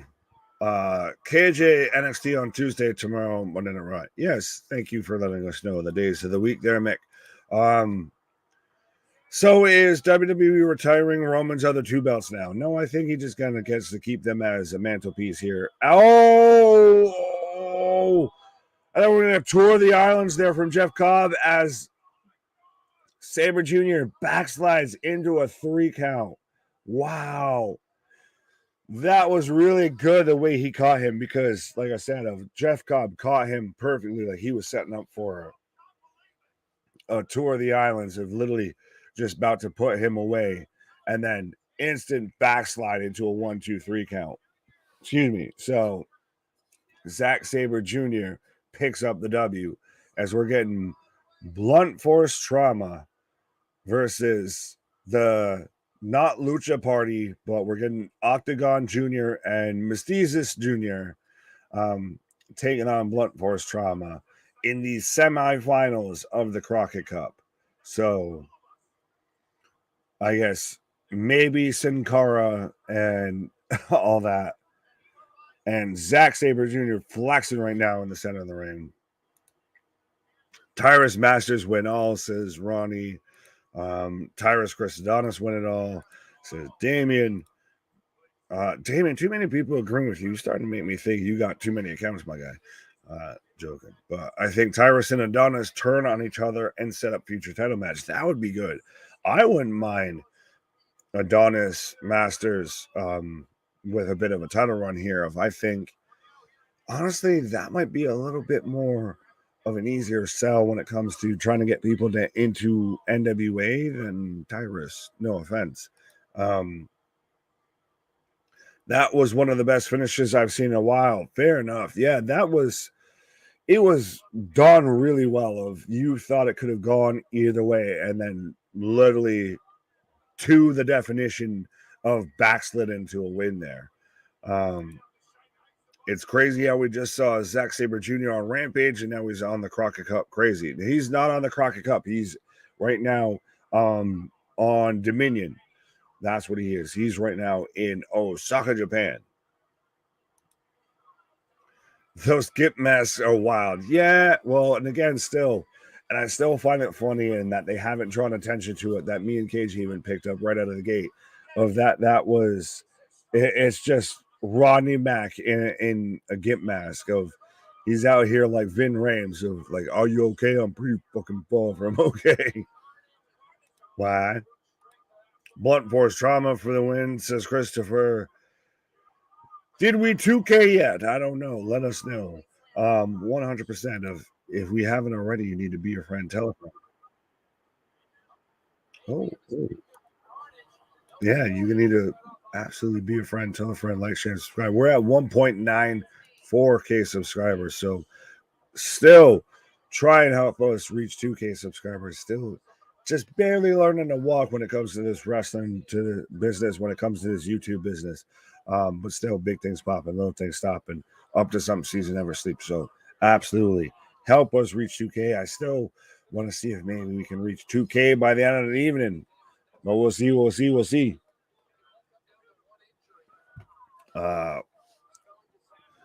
Ronnie's saying, anything shocking happening tonight? So far, I think the biggest thing that has really been shocking would be more of Dan Maloney turning on United Empire and joining Bullet Club. Outside of, if you've already kind of seen the spoilers, we've got a Ospreay versus Omega set up for Forbidden Door 2. And again, spoiler alert for later on tonight. We're getting Danielson versus Okada for Forbidden Door 2. So 100% Forbidden Door 2 is at this point looking like a must buy, a can't miss, a you need to tune in for. But 100%. Oh, we've got Blunt Force Trauma in control right now. As what are we setting up for here on Dominion right now? Zack Sabre Jr. going to be on GCW versus Nick Gates, so strap in. Pause. Team AAA for the win. Fair enough, Small Mark. Fair enough. Blunt Force Trauma for the win. My fault. I'm 20% here. So just here supporting the best wrestling show on YouTube, Canadian Jesus and Big Nick. What you want about JV here? Of 20? Oh, you talking about battery life? I don't know, my guy, but I appreciate it 100%. And I'm gonna have to wait until KJ's back. You're gonna just call him Canadian Jesus. Don't worry, you will get there. You will get more subscribers, promise. Well, Mick, be a friend, tell a friend, like, share, and subscribe. 100%. So we're setting up for a triple threat for the tag team championships right now, as we are getting Bishamon, aka Hiroki Goto, and Yoshihashi versus House of Torture, aka Evil and Takahashi, and we're getting the United Empire of Great-O-Khan and Hanarai. So we're getting a three-way match for the vacant IWGP Tag Team Championships and the Strong Openweight Championships. So we're getting a double tag team triple threat match. Why? As we've still got Blunt Force Trauma out here. Rodney Mack just with a big body slam. What in the it just might be the 90s kid into me or anything, but every time I'm seeing Blunt Force Trauma here, I just keep thinking of the Foot Clan from Teenage Mutant Ninja Turtles. And 100%, I guess, not Sin Cara out here, because he's definitely got the Sin Cara mask going on. Oh, that was a sloppy jalopy, kind of halfy springboardy tornado DDT. Frog splash.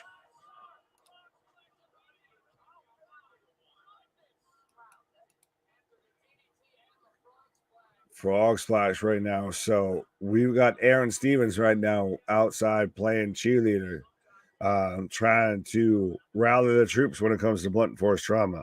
Rodney looking good for 52. He should do seminars for the young guys and girls on throwing a proper punch.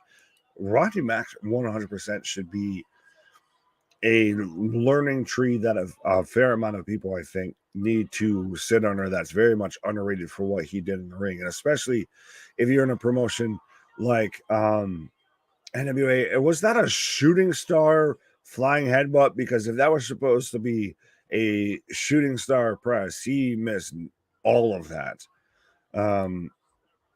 So both Corbin and Ali are Money in the Bank qualifiers this week. Thought they were NXT. Why flip-flop them? Well, that doesn't mean they'll win. They're just in there. I'm going to get what you're saying. It comes to that point to where you literally almost might have set them up knowing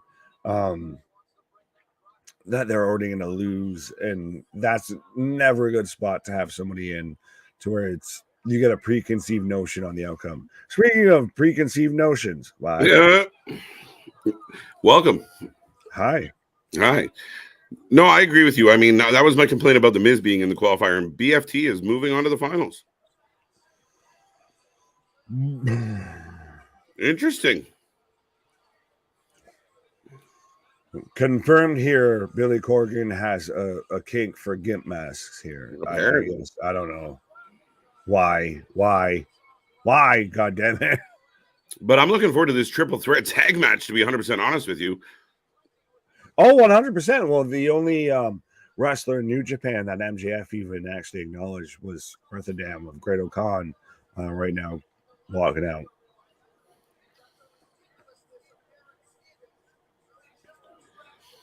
So now, yeah, another promo. Oh, sorry, go ahead. Yeah. No, I was just pulling this up so you could read this while I take a snap. Canadian G. No. My horns are hidden by my hat. That's yeah. We'll go with that. My Boston team didn't do good. This goes Vegas and Denver Nuggets. All right, let's go. Okay.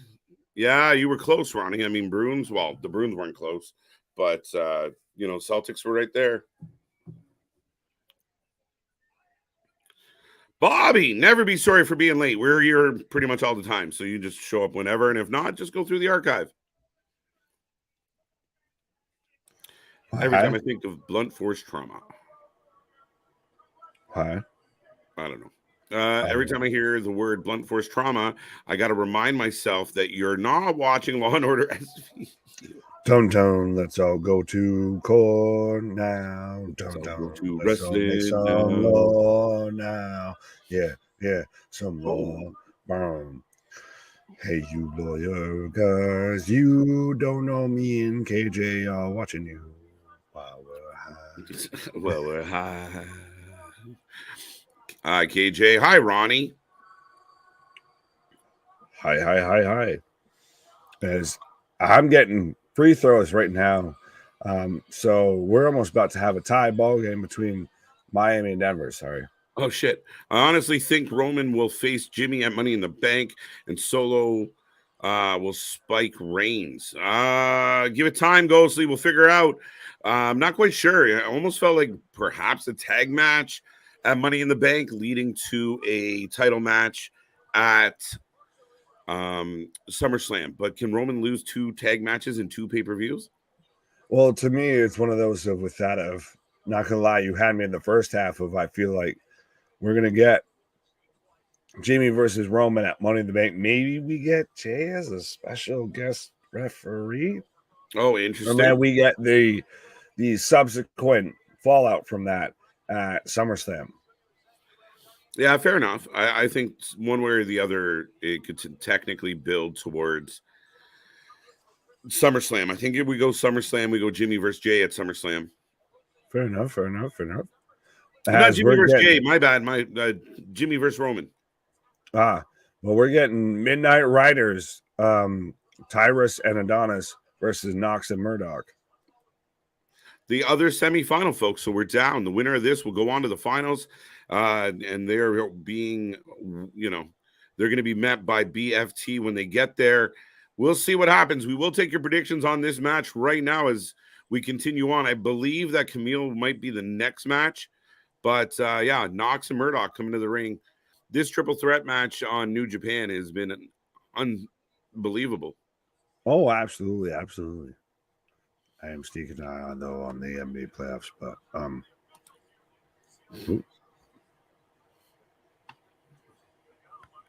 go. I was letting you do it. Ollie and Ricochet can be the next Paul London, Brian Kendrick. No. No. I see what you're thinking, but we could maybe. But Ricochet, I would like to see do some solo stuff. Close, but not quite. But here's Small Mark agreeing with you of a lot of rumors on Rikishi returns and gets involved. Yep. Even though he tweeted out, figure it out. Figure shit out. Right. Midnight Riders. I thought Tyrus was selling an injury. He just walks horribly. Adam, by the way, I just realized what your profile picture is of Brendan Schaub, and I appreciate it on a whole other level. You have no idea, but yeah, Murdoch has a physique I can relate to 100%. Right. That's the peak physical performance of a male athlete right there. Is Trevor Murdoch. Dad bod. Right. But yeah, man, we were rolling in. Like, it's funny. Like, Tyrus taking forever to get to the ring.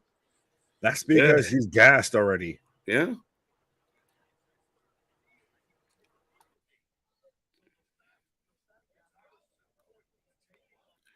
So they're saying that Tyrus had to tape his knee, so that's partly why he's walking so gingerly. But Chris is gonna start. So are they trying to build Tyrus and Chris as the baby face here? Well, there were some people saying that it was building to them turning on each other, but I think it's now you're making an excuse of you're building to Tyrus. He's just a shit performer. He can just he can't walk that great. He can't do this. Well, I that want great, everyone out there who can hear my voice, close your eyes. Think of King Hippo from Punch Out. And that's what Tyrus reminds me of every time I see him as King Hippo. I could come up with a couple other references, but I don't want to get in trouble. But yeah. Mustafa Ali and Corbin are both free agents, so they go wherever they want. They do what they want. Right. How did they gain free agent status, right? Like nobody wanted them. Yeah, so you get to go wherever you want because nobody wanted you. Right. Well, and then Braun Strowman has neck surgery. Ricochet needs a new storyline. He's could have had one with the tournament build up, and he's getting one, I think, with the Money in the Bank. Being involved in that whole storyline. Right. Yeah, no, I feel like we've got Braun Strowman's slimmer cousin here, with Mike Knox. Yeah, laying into Chris right out of the gate, and then we got to roll up. Nope, 2. Right. Nice. Nasty Leroy saying, Knox fired up. Now I love it. Right. No, I like seeing it. And you know what? When you got the two big guys like this, and when you are watching NWA, these are the moments where it does feel good in the sense of like the punches are in there. They look solid, right on the mark. 4 vets in the ring right now. Oh, absolutely. Tony Khan plug. Do my plug. Whoa. Welcome back. How you doing? Right. What? Glad you noticed the profile picture, Papa. Yeah. Mama. Trust me, we're not drinking any sort of Tiger Thick or anything like that. The fucking awkwardest name for a whiskey ever. Right. Tony Clump, I need an ounce money. Give my plug. Whoa. King Hippo comparison is crazy. Yeah, that's booking, bitch. Right, King Hippo. Tony Khan just hired Jesse Pinkman. Yeah, right. I'm waiting for Tyrus to throw his arm up, and that's when you punch him in the belly to get body shot. It's like any boss fight. If you just got to do the one move and you just know the little. It gets so frustrating because you're fucking timing it, and then you get smacked with one, you can't get out of the way the next 3. It's so funny though to me, in part because only certain people of a certain vintage fully get what we're talking about. But yeah, man, it's one of those if you any boss fight, you wait for a certain trigger of they expose their weak spot and just bam, bam, bam, bam. Bro, I had a fucking power glove at once upon a time. Oh, what? Do you remember the Nintendo Power Glove? Like the jab. Had the controller. I'm thinking of all of the 80s movies right now. Man, I certainly the power glove. Right. It's hard. The match system. The future. Knox and Murdoch for the win. Anyone else out there got a prediction on this match? I got Tyrus and I always want to call him Masters. Adonis. Have that. Sorry. Who are you taking? I'll take Knox and Murdoch. I mean, you got. Oh. Did yours just shut it down too? Yeah. Okay. Refresh. Oh, this video file cannot be played. Could you imagine? Thanks for that, NWA. We're starting off at the beginning. Did we just. Did it cut out? Are we having a WCW moment here? I think we might be. Yeah, because I end it with Knox with a splash into Tyrus in the corner, and then, like I said, am I actually live? No, I'm still about a minute before the end here, so I think we might have a WCW moment going on. Okay, German suplex. I think I'm back. I got low blow to Great O'Con from the Bone Soldier. Watch live. Wait, there we go. Into the ring? I Think I'm back? Yes. Yeah, they're working Murdoch from what they're working Tyrus right now. Yeah. They're working on that leg. So we almost had a WCW moment. Yeah, we're back, folks. We're back. Small Mark says Tyrus ate a hippo. Why? Why? Hungry Yeah. hippo. Why? He went, shooby doo, I want to be like you. I really want Mark Briscoe to win NWA Dedicate to Jay Briscoe. What a moment that would be. Yeah, it would be a moment if NWA actually acknowledged. I'm surprised, dude. I'm really surprised. Even if they just won the Crockett Cup last year and you can't even acknowledge them. Well, they usually pay homage to past NWA Crockett Cup champions. The fact that they didn't get mentioned is kind of weird to me. But yeah, I don't get it. Oh shit, Tyrus. Wow, they got Tyrus up on this double suplex. The big man goes down. All right, I've got Knox with a chokehold on Tyrus. And this man's head is not just red, it's fucking purple, it's blue, this man is gassed beyond all gas. How old is Tyrus now? He's got to be 50, right? No, sir. I'm just basing it on what I'm witnessing. You're just the way he acts. 48? He is 50. Okay, so yeah. Right. Okay. Wow. He moves like a 70-year-old though. You know what though? I don't have a lot of bad things to say about this match. I mean, they're working the leg. It's kind of got that classic vibe. We get the cold tag. All right. Well, so you said you don't have a lot of bad things to say about this match. What good things do you have to say about this match? Like I just said, I mean, it's been a back and forth. I mean, and they are working the leg. They are taking out Tyrus. Love him or hate him, it plays into his strengths as far as laying down. But Adonis is on fire right now. And like I said, pros, everything looks solid. It's good. It's all right. Yeah, when everything's in slow motion, it's kind of hard not to fucking nail your shit. But oh wow, that should be a tap out. He was just waving. Adonis locking in the hammerlock or the masterpiece. Oh, sorry. On first Knox, then Murdoch. Knox coming in with a crossbody. Oh! Adonis takes a huge crossbody from Knox. Masters is a guy I feel never got his flowers when he needed it in WWE. He's a bit in that Carlito realm, and that's why I think it's great that with Carlito coming back, it drew a lot of attention to a guy like him. Oh, yeah, man. I'm all for Carlito, Nick. I mean, Carlito coming in and pissing off or fucking with Austin Theory would be perfect. But even so, you're telling me you couldn't see Chris Masters right now in at least a mid-card run? Oh! Doomsday Destroyer, essentially. The high-low from the total elimination. 1, 2, 3, and Knox picks up the pinfall. Look, Tyrus just rolling in like a seal. Looks like a fucking walrus, not Titus. You're gonna need a fucking beach whale. You're gonna need an oxygen tank after this. So surprisingly, Knox and Murdoch are on to the finals. Yes, Knox, surprisingly. I want to say that just to be the pun. After the beach whale that is Tyrus fucking flippy floppy splashed in, I expect into the ring. Here. I kind of expect Adonis to lay boots to Tyrus. Well, people have said that up to where that's where we could get, a bit of a turn and we set up the next number of contenders. I've got Great O'Con right now. Just O'Con Belair here. Oh, eats dragon suplex, big boot.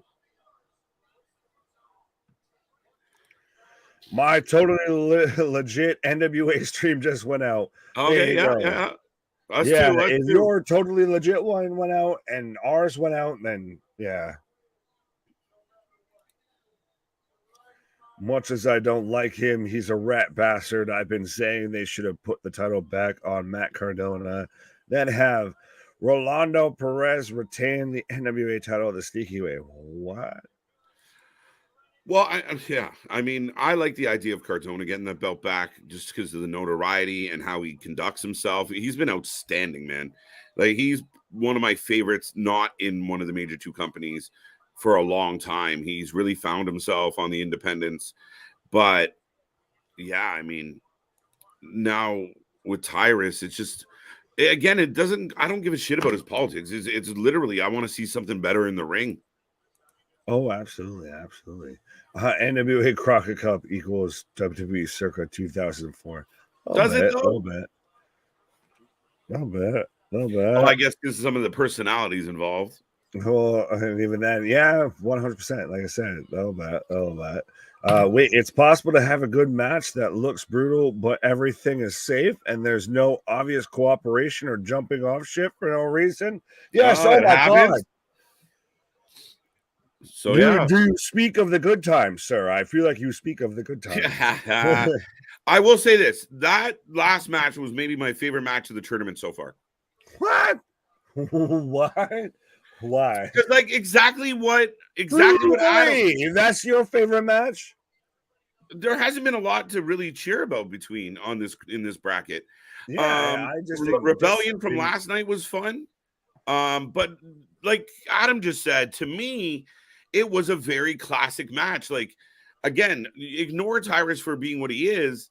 Like, they worked his leg, they played it perfectly, the good transitions.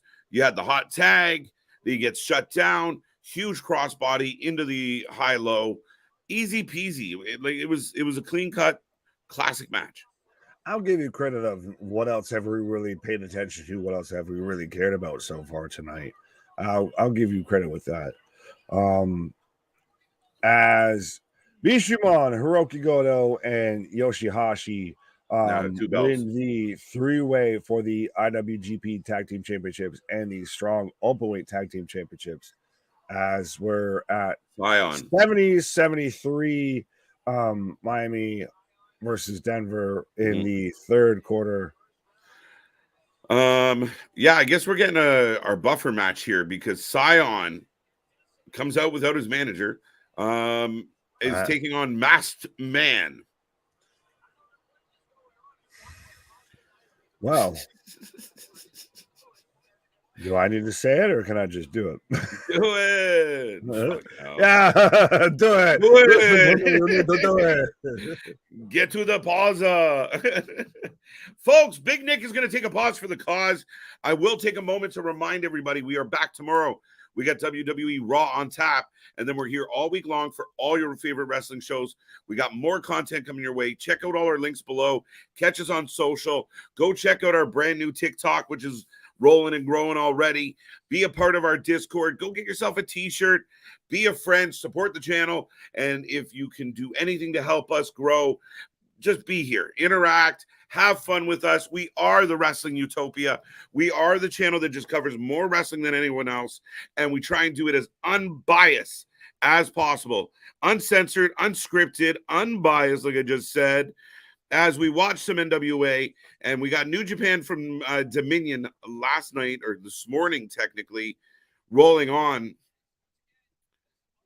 But this is an unsanctioned, no DQ match between Scion and Masked Man. All right.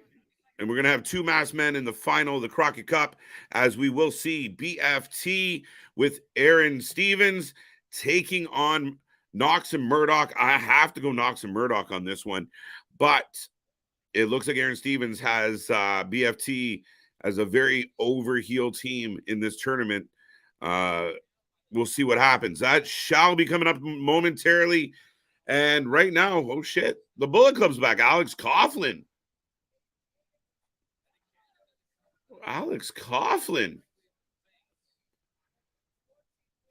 All right, staking a claim to those newly won tag belts. I will say this, folks. What we've seen right now of New Japan Pro Wrestling and Dominion, it's been outstanding. There has not been a dull moment on this one at all, but yeah, outstanding. How do I get a t-shirt? Well, Mick, you go down below. There's a little link. You click on it, pick a color, pick a size. We got hoodies. We got tank tops. We got crop tops. Go check it out. Go get yourself a Wrasslin for Life Network t-shirt. And remember, if you can go to a show with our t-shirt on or just bring a sign with our logo, we will send you another bit of swag for your efforts. I think I need to go watch the Raw after WrestleMania stream. You guys did see your reaction to that horrible night. Boston, we were here for that horrible night. And some nights, like I said, some nights are ugly ones. We got to drag it out. We go through some mud. Yeah, we've had some nights where even last night was kind of a funny one where we were really hoping Crockett Cup would have something to bite into that was juicy, and it just never really materialized. So yeah, watch all of our streams. We got lots. Go check out our interviews. Go check out some of our old original content, and we got more coming. Remember, we got I guess big shout out to Miss Luna Havoc. She will be back on Thursday for Impact, and she's got more original content coming your way as well. It's gonna be fun times here on the channel. Masked Man just went through, I don't know what. Oh, he's got a trash can. Anybody make a prediction on this match? Anybody? The Masked Man for the win. All right, Christopher. I'll go Scion. I don't know. Ronnie, KJ, are you or Big Nick getting the new video game? I probably will eventually. I'm in no rush to do it. I don't want to pay extra for anything. I just want to know. And some of this shit sounds crazy. Like, it's like the graphics might not be great. The gameplay might not be great, but we'll put in a whole bunch of other fancy fun stuff so people really enjoy the game. And some of like the mini games you can get, it's interesting. We'll see. I'm curious. I saw clips of you know, you can skateboard with Darby's skateboard. It's gonna be interesting shit. I think I don't know what made me think of that. Okay, I read those. Evening, JPC. How you doing? Evening. No idea there was there were shows. JPC, here's a tip. You go down below, you click the little bell, and if it dings, we're coming live to watch wrestling. So we generally find the wrestling about 7 days a week, most weeks. And, you know, I always joke that we're here for like 315 days a year. Just click that little bell. We'll keep you informed. We'll keep you up to date. Right now, we are watching the Crockett Cup Night 2. We're heading towards the final. And we're also watching the replay of New Japan Dominion from last night. And I believe we're at the 6-man tag. Ishii, Tonga, Tangaleo,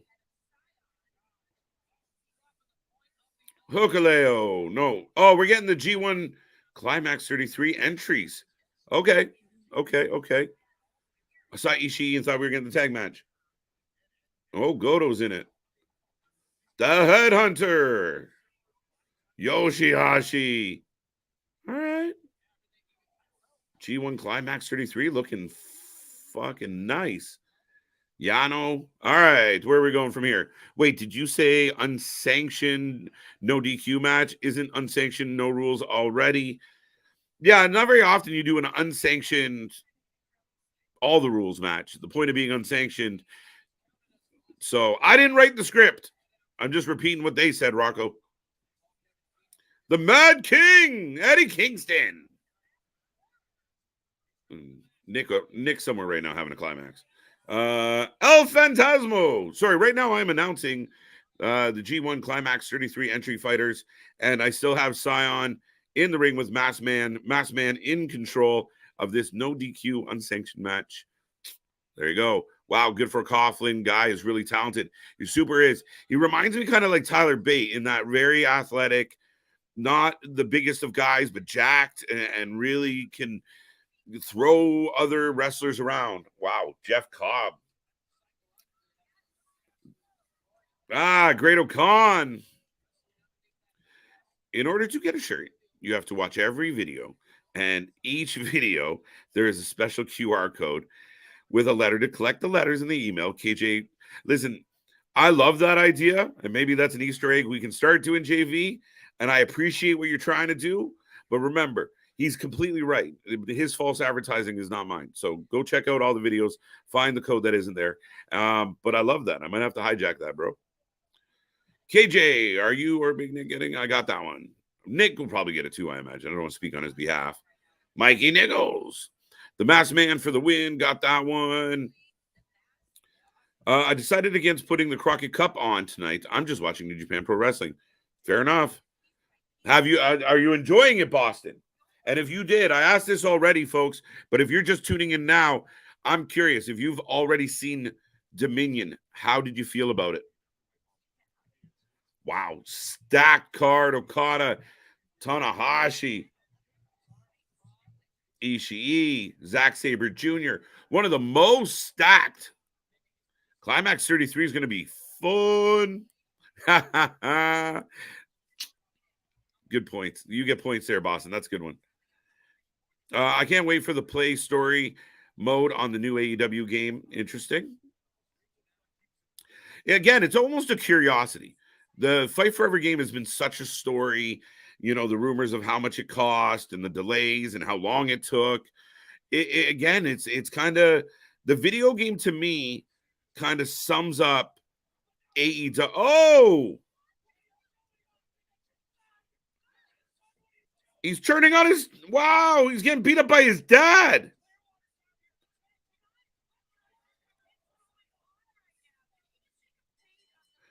Wait, was there a DQ and a no D in a? Wait, what the fuck? Wow, NWA is confusing the shit out of me right now.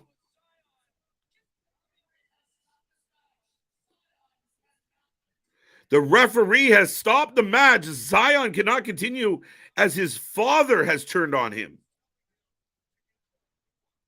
Dun, dun, dun.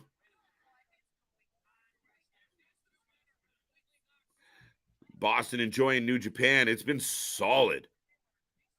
Yeah, there you go. There you go. I'm waiting on the AEW as well. Graphics look like a 2008 game. It looks. I was like, holy shit! Who in the name of GameCube designed this game? Yeah, they're clunky graphics, but I mean, as an older school guy, I could probably look past that if everything else kind of works out. It plays No Mercy. Yeah, a lot of people compared it to No Mercy. Makes me laugh. Paul Heyman can't use phones, so he was now banned from the arenas. He can't get the press pass. That's the problem. He can't get that visitor pass anymore. What's up, Haseen? How you doing? How you doing? I've been here. I'm already a subscriber. I'm going to get first started. We appreciate your subscribing, Mick. Put me to watch AEW Fight Forever story mode.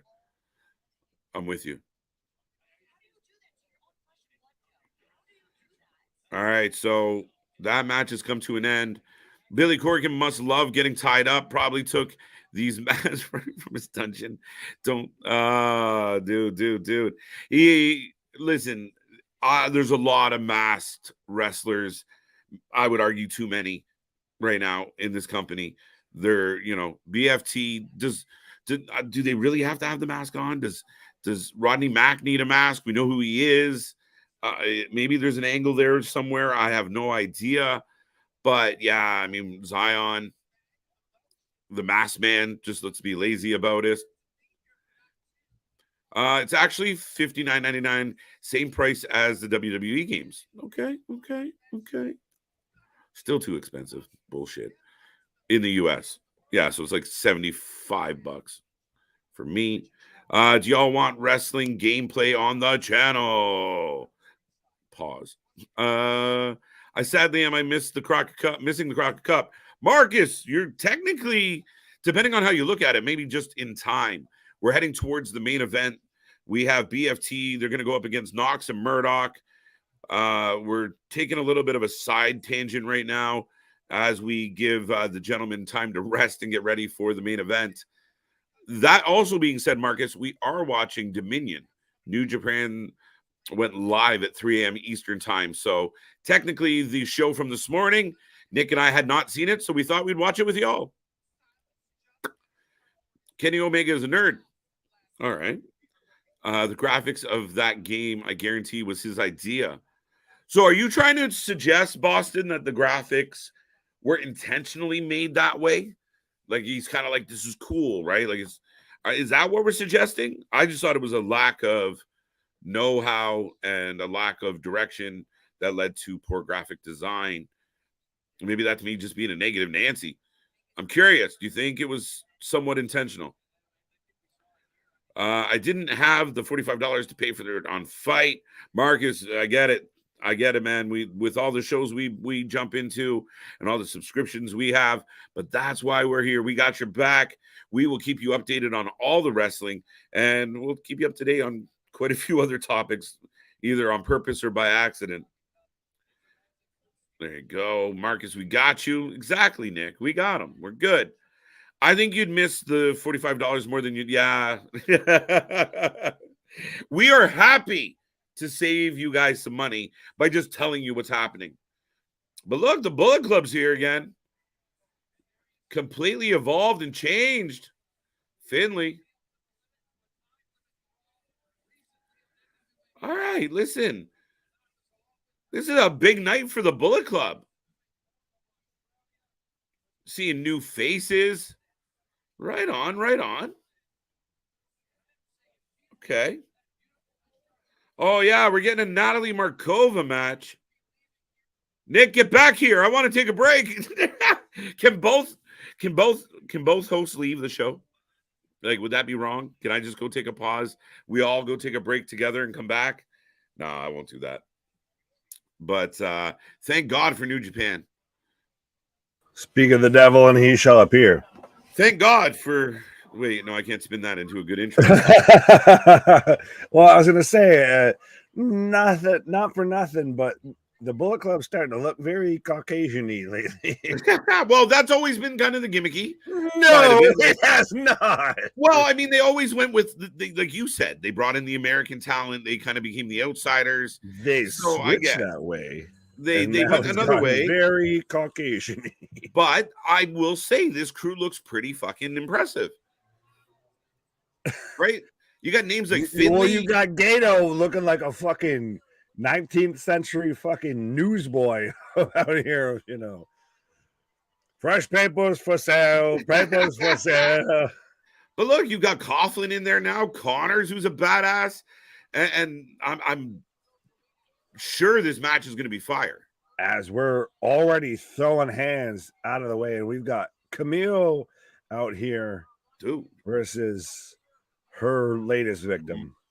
Yeah, and on the other screen from last night or this morning, sorry, I keep saying last night, but yeah, we got Finley and El Phantasmo, so this is not going to be... When you have El Phantasmo, who's been kicked out of the Bullet Club. True story. Right. No, you're good if you need to... What's that? You need it. No. You were saying about taking a pause. No, I was just fucking around. Good. I was making fun of. I was like, we're getting Natalie Markova against Camille, so I might take a quickie in a second, but we'll you're good. But Marcus, I saw you. What up? Mick needs to know how you guys first started. It's a funny story. Once upon a time, I was in West Philadelphia, in West Canada, in West Toronto, born and raised on the snowball. Most of my days. It's all right. He did it too. I mean, this channel is a miracle, guys. I worked somewhere else. We got myself and two other people got locked out without warning. We got the rug pulled out from under our feet, and we had no choice. We all had a meeting, and now that the person had, kind of ran away with our previous project, we decided within 12 hours to get this channel up and running. If you go back to the early videos, it was a different team at that time, but you could see the basics of, we were just making it up as we went along. And we grew and we kept going and we kept going. And we met Big Nick, we met CJ, and the rest kind of spiraled from there. So it's been a crazy time, but we said from the beginning, from the basement to the penthouse and beyond. And we're from the bottom, now we're here. So watch it from the bottom, now the whole team. Right? Yeah. To be flirting with 2K already, guys. Like, I mean, it's been a blessing. We love bringing you all these streams, and we legitimately want it to be a channel for fans, by fans, and provide the most unbiased, clear perspective into being a wrestling fan. And I think we're doing all right.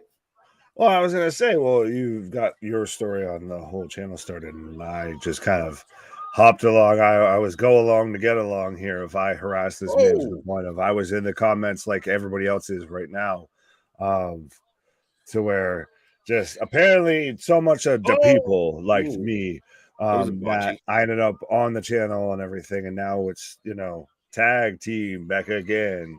100% has gone from I'm harassing this man in the comments to now it's Bash Brothers, bad boys for life. Bye. Yeah, Big Nick, do universe mode with the Wrasslin for life stuff I made.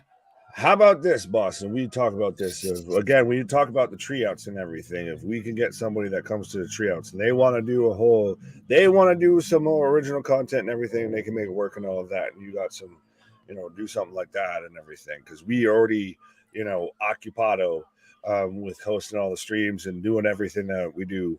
So come to treeouts. We'll see how that goes. As this man takes this opportunity to take a pause for the cause. Yeah. Thanks. Big Nick, I'm digging the NWA though. Well, fair enough. If this is honestly, I see this, Marcus, because this seems to be your first exposure to the NWA. Would you continue watching beyond this? Because for a good chunk of us, this is coming back to the NWA as Phantasmo is getting thrown in the ring post by Finley. But this is coming back to the NWA, and it's been a bit of a step down. I feel a little bit. Hakata Police, why? 3 out of 4 new BC members turn on the dojo. On the LA dojo. There's strong lore here. I think there's a lot of lore constantly of when it comes to the Bullet Club. I've seen even videos of people doing, lore when it comes to the Bullet Club, even before when Kenny was in it, when AJ was in it, and we're getting very much a Japanese table set up because that thing is narrower than I'll get out and looks stiffer than a $2 bill. And everybody knows when it comes to new Japanese tables that those fuckers don't break. Steven, well, Nick, I don't know if Steven's still here, but KJ is going for a climax of his own. Pause. Camille was talking crap on Tyrus for not defending the NWA title. Well, I think, honestly, Camille's days in NWA might be numbered, and that's not through any sort of a negative thing. If I think she's outgrown this promotion, if I would still love to see her, even if it's Impact, you sit there and you get Camille pairing up with Perasso. Christ, honestly, if you got Camille pairing up with Jordan Grace, if she stayed with Impact, I think that's a fantastic matchup. You're starting to get to the point to where NWA is reaching this kind of apex of a lot of guys who are really still good, really professional wrestlers and could really do something else, where a la Camille, a la when Nick Aldis said thanks, but no thanks. Even I would say a guy like Thomas Latimer, a guy maybe like Knox could go back to Impact, all of that. If you're starting to see guys that you might start seeing people that abandon ship when it comes to NWA, because I think it's not steering in the right direction, if I had to be honest here. Big Nick, what's your thoughts on the new AEW game? Ronnie, my thoughts are of a lot of wait and see, honestly, when it comes to it. It's got a little bit of what I've seen of. It's got some elements of, Darby Allin Pro Skater 4 involved in there. It's got this store. It's got mini games like it's Mario Party. It's kind of a little bit of everything. It's kind of a lot of nothing.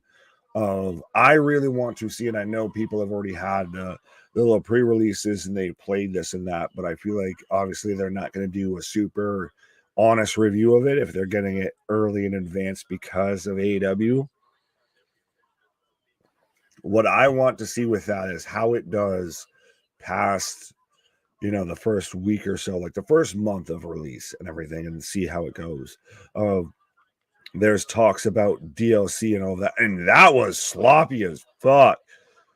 I don't know if Camille was trying to go for a diving takedown in the corner or what was that, but that was just, let's just fall over each other into a 2 count. But I think that there's the potential for a lot of bugs that need to get worked out of. If they're adding DLC and all of that now, I want to see how it really works. So if there's, for how long it's taken to release, it's either because they were working everything out, or it's going to be just riddled with issues. And I really want to give it that time to see if it is riddled with issues or if it's actually going to deliver on it. If it's that more still that arcade style wrestling, maybe grab it, just pop in, have a match, depending on how it goes, all of that. I don't know. The initial graphics were awful, but they've since, obviously, those were super early released. But I want to see how it deals with once it's actually widely released versus these pre-releases, these demos, all of that, to where it's widely out there and how well it holds up, because that's going to be the true test. But anyways, that was a long-winded answer. Jake, what up? Mick asking me, how long have you been doing this YouTube channel? I personally have been doing this just over a little over a year. Like I said, I popped on out of the chat and everything like that. KJ has been doing it for longer than I. And KJ's, the founder. Why? But I've been doing it a little over a year of just straight by the 5 hard pants here of nothing but not for nothing, but 100% we are Channel 4 fans, by fans of. That's why, whether you spend a minute here watching us, whether you comment on this video and then you pop up another 2 videos down the road or what have you, whether you've been here for a hot minute, whether you like, share, and subscribe, which you should, by the way, appreciate anything and everything of it.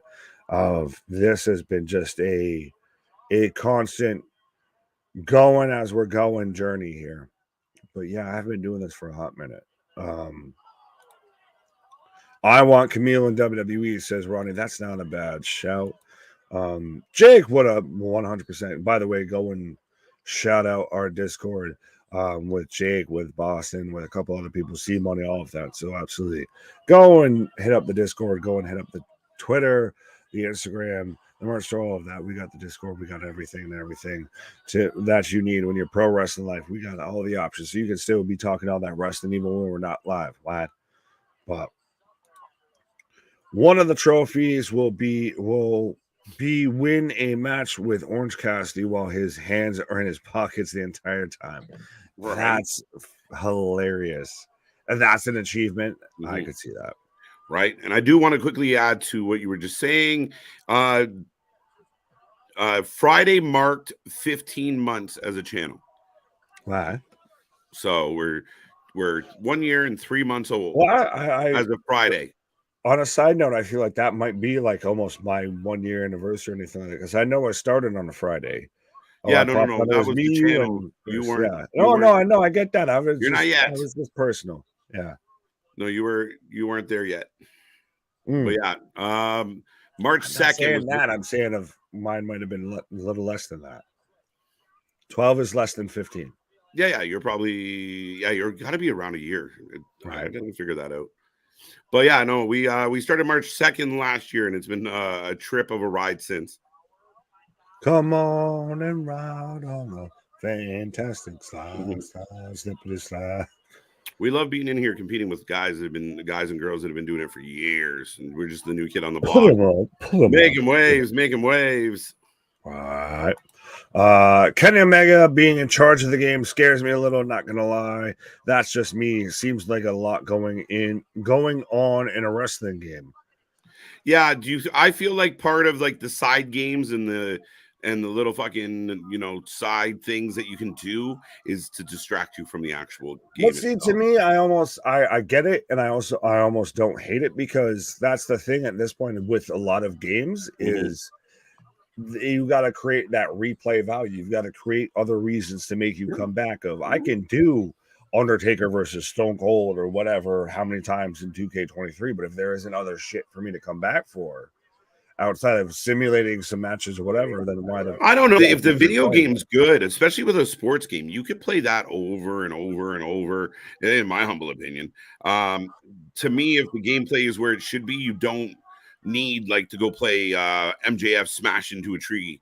And it's funny that some of the things that they've opted to use you don't want to play any sort of Mario Party mini games on AW Fight Forever as Camille picks up the win. But yeah, here comes MJ 1, 2, 3.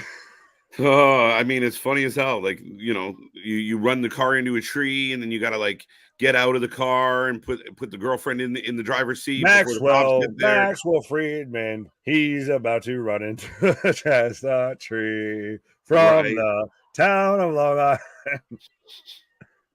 Oh, what was the town name that they had? Fuck. Oh, I thought it was over. We got a 2 count here. Ronnie's saying I actually pre-ordered the game launch day. Well, fair enough. You can let me know. You can let us know if it's worth investing into. It's got a lot of 2K20 vibes to me. If I feel like there's going to be a lot of bugs that they need to work out. If you're going to have people playing, I think initially after you got everybody that has the game, just because AW sent them an early release, a beta version of it, you're going to get a lot of people found a bug.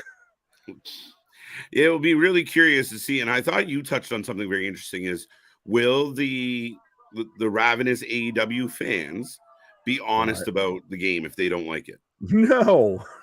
God no. God no. That's a debatable question. No. You think it's without debate we're not going to get any? No, they can't be honest about their TV show, let alone a video game. Right.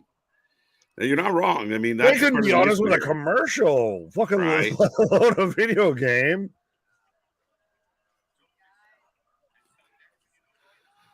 As Camille picks up the win, and we've still got Finley and Phantasmo going on New Japan. We understand. We love Big Nick. I love your Stone Cold. Why?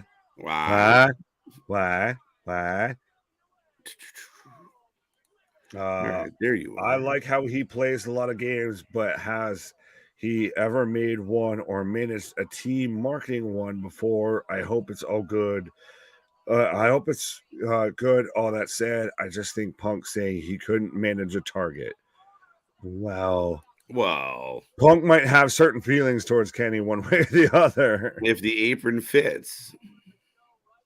If the red polo fits. If the name tag fits, you must have quit. Right.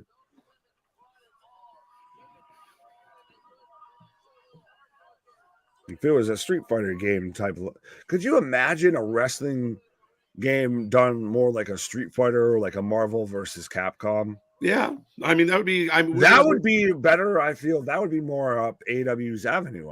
Actually, yeah, it would kind of fit pretty nice, right? Fucking the V trigger and the one winged angel actually seem like super devastating moves because they're like fucking fatalities in that shit. Yeah, and they'd go all out on that, right? You could have your exploding super kick. Right. And it would make sense. Would it though? Did it ever? No. Dun, dun, dun. But folks, we still got more action coming your way. Thank you for being here on a Sunday night. Don't forget we are back tomorrow for Raw. It should be a fun one. Nick, what's going on in the NWA right now? Right now, so we've got BFT versus Knox and Murdoch in the finals of the Crockett Cup. And the Crockett Cup almost kind of rhymes with what the fuck. Because that's what I feel right now. Because that's what we're getting.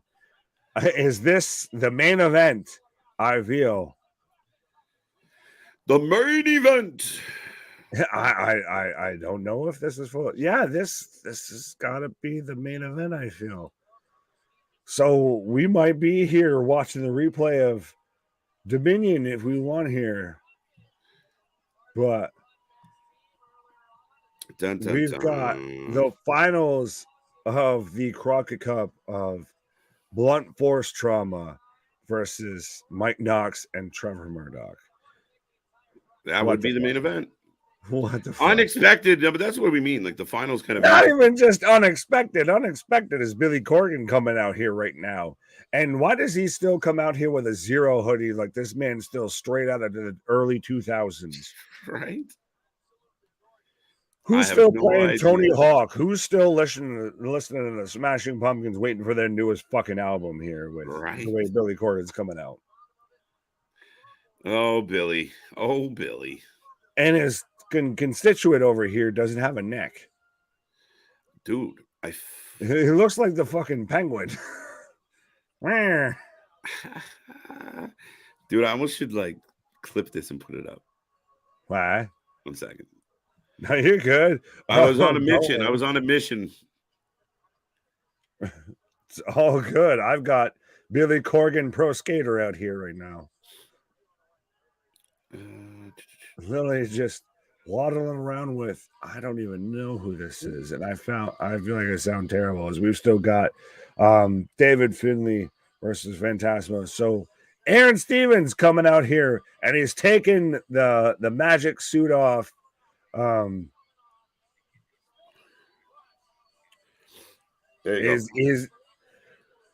What does he have? A brush as a microphone? Like, what's in his hand? It looks like a hair straightener or a beard straightener. I have no idea what the hell that is. A beard straightener? I don't want to fully guess at it, but still, you've got Blunt Force Trauma, which is again literally going not only 80s gimmick, like 70s, 60s gimmick of like, we're just going to have two badass, tough guys, and we're going to put them in generic masks with generic gear, and they just show up and whoop ass. Right. That's how it is. That's kind of what we got. But I have a feeling that the BFT could maybe pull this off, Nick. No, I need Teddy Long coming out here. Now wait just a minute, player. We got the Mac Military. And I got Dave Finley picking up the W. Right. So you're taking Blunt Force Trauma. You're taking the BFT instead of the BFG.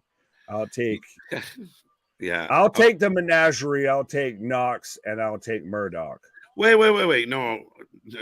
Hold on. No, that's what you said. What are we waiting on here? Hold on. I'll keep that. You knew who was involved. I'll keep that. I'm good with it. We'll see what happens. Aaron Stevens is on a heater right now. I was gonna say, you're out here acting like I snuck up on you with who was involved. In my head, for whatever reason, I had a pause moment because I was still thinking about Tyrus. Like, oh wait, no, Tyrus isn't gonna lose. But then I woke up. Tyrus can't make it down to the fucking ring a third time. Fuck is you talking about? You're gonna have him do triple duty? He could barely do double duty. Barely do double duty. Why? So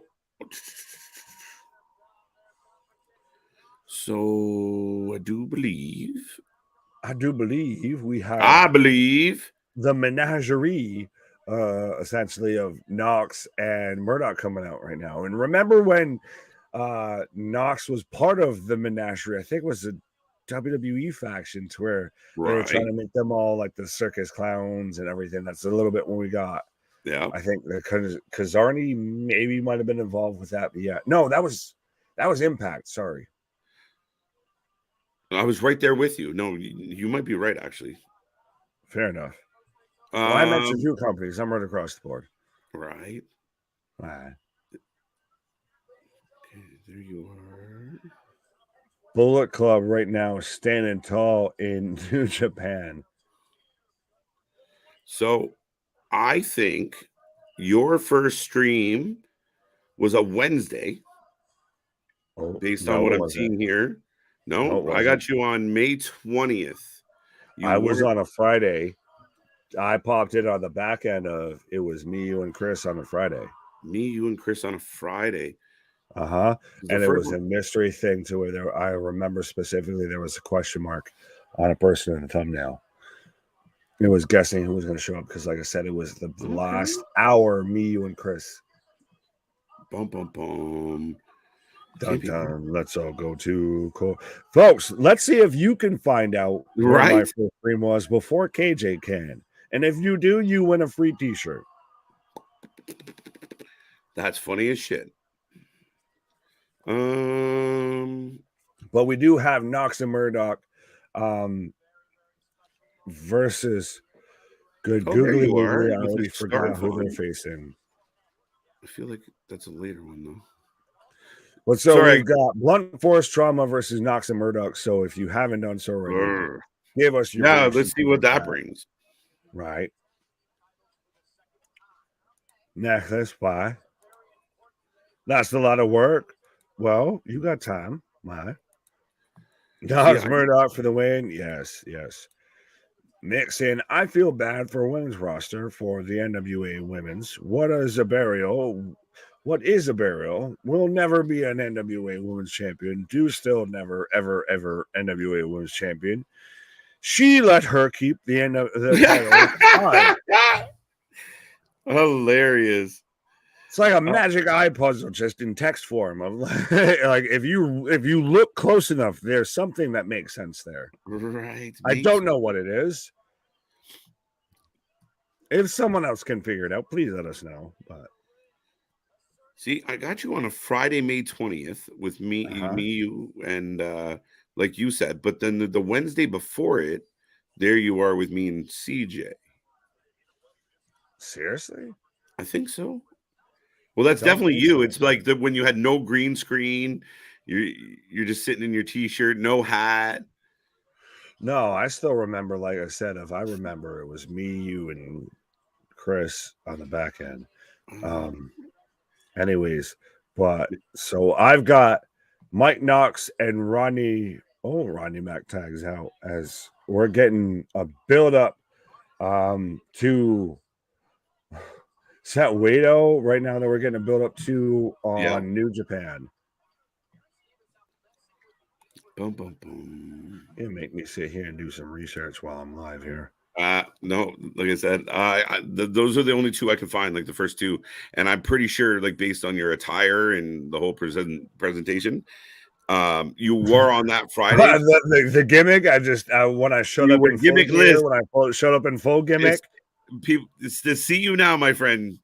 Who is BFT? Big fucking truckers. No, I'm just kidding. What? They are Blunt Force Trauma. It's Rodney Mack and partner with Aaron Stevens.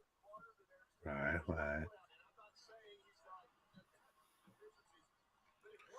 Scrolling. Here's a little bit of history. On this date in 2007, Trevor Murdoch and Lance Cade won the WWE Tag Championships. It's a nice little tidbit. Not bad. Absolutely. That's interessante. Right. And shout out to what Lance Cade could have been, should have been, T's and P's, obviously. He was, again, a guy who I feel like was an unsung blue chip prospect. Right. Not bad. What's the mystery you're trying to solve? I believe that Nick's debut. I believe that we will win. I believe that we will. May 18th, 2022.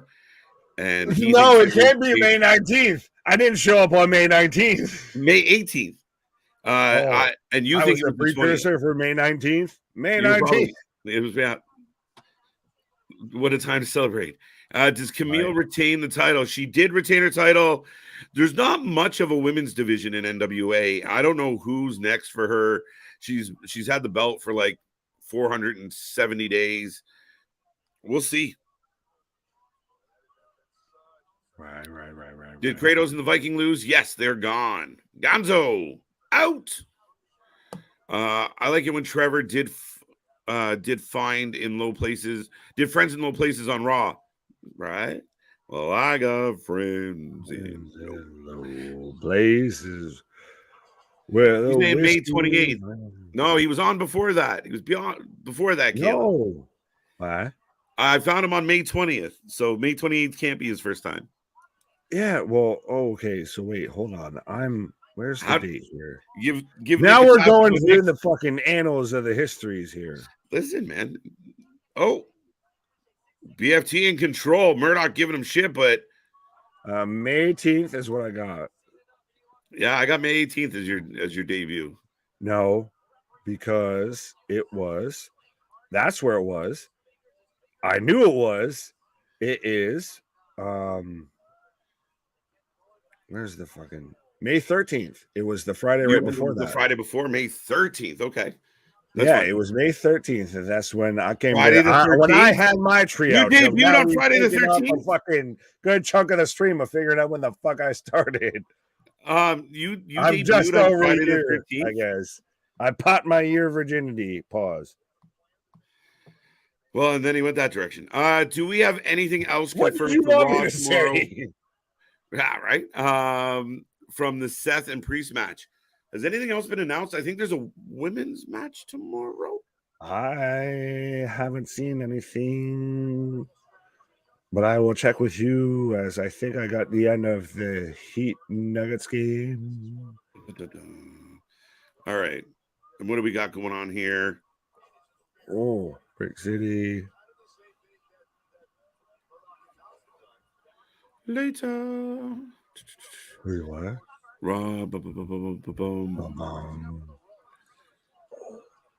Money in the Bank qualifiers. Zoe Starks versus Natalia. Viking Raiders versus Alpha Academy. JD McDonough versus... Wait, that was last week. Motherfuckers. Don't believe the internet, folks. It's bullshit. Why?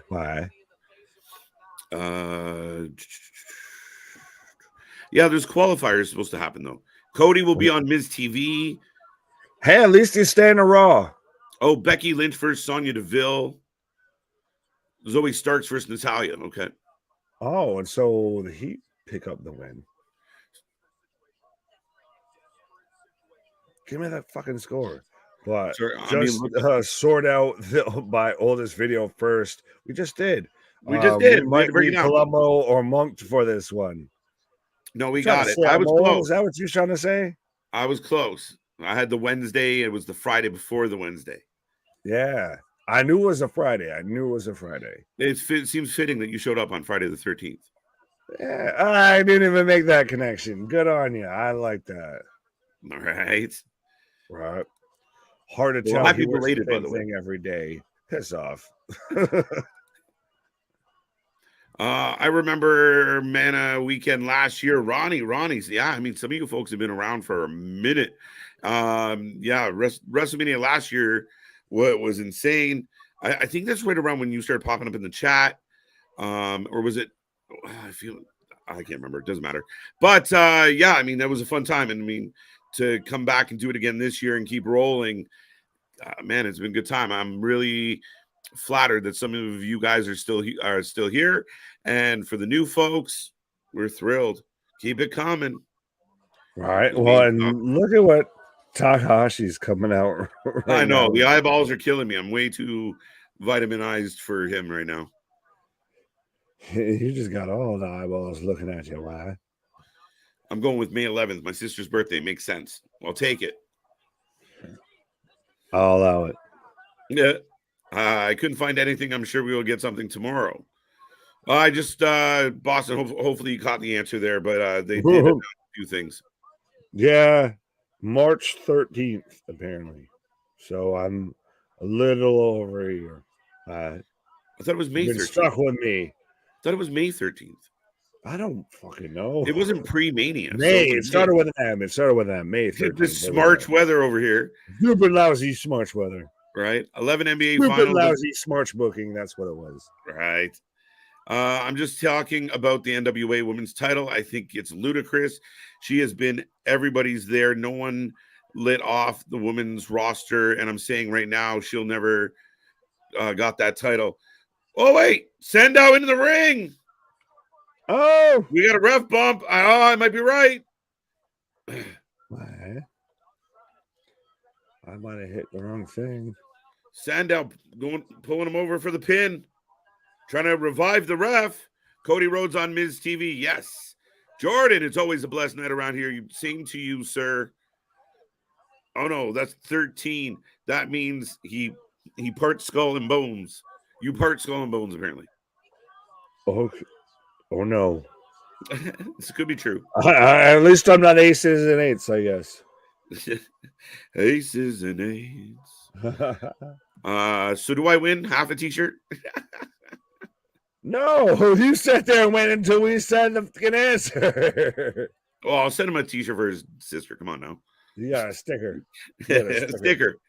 We're working on stickers. Right. Adam says, beautiful power driver. This has been good. And that's the 1, 2, 3. Murdoch's and Knox. Take the trophy. We got a winner.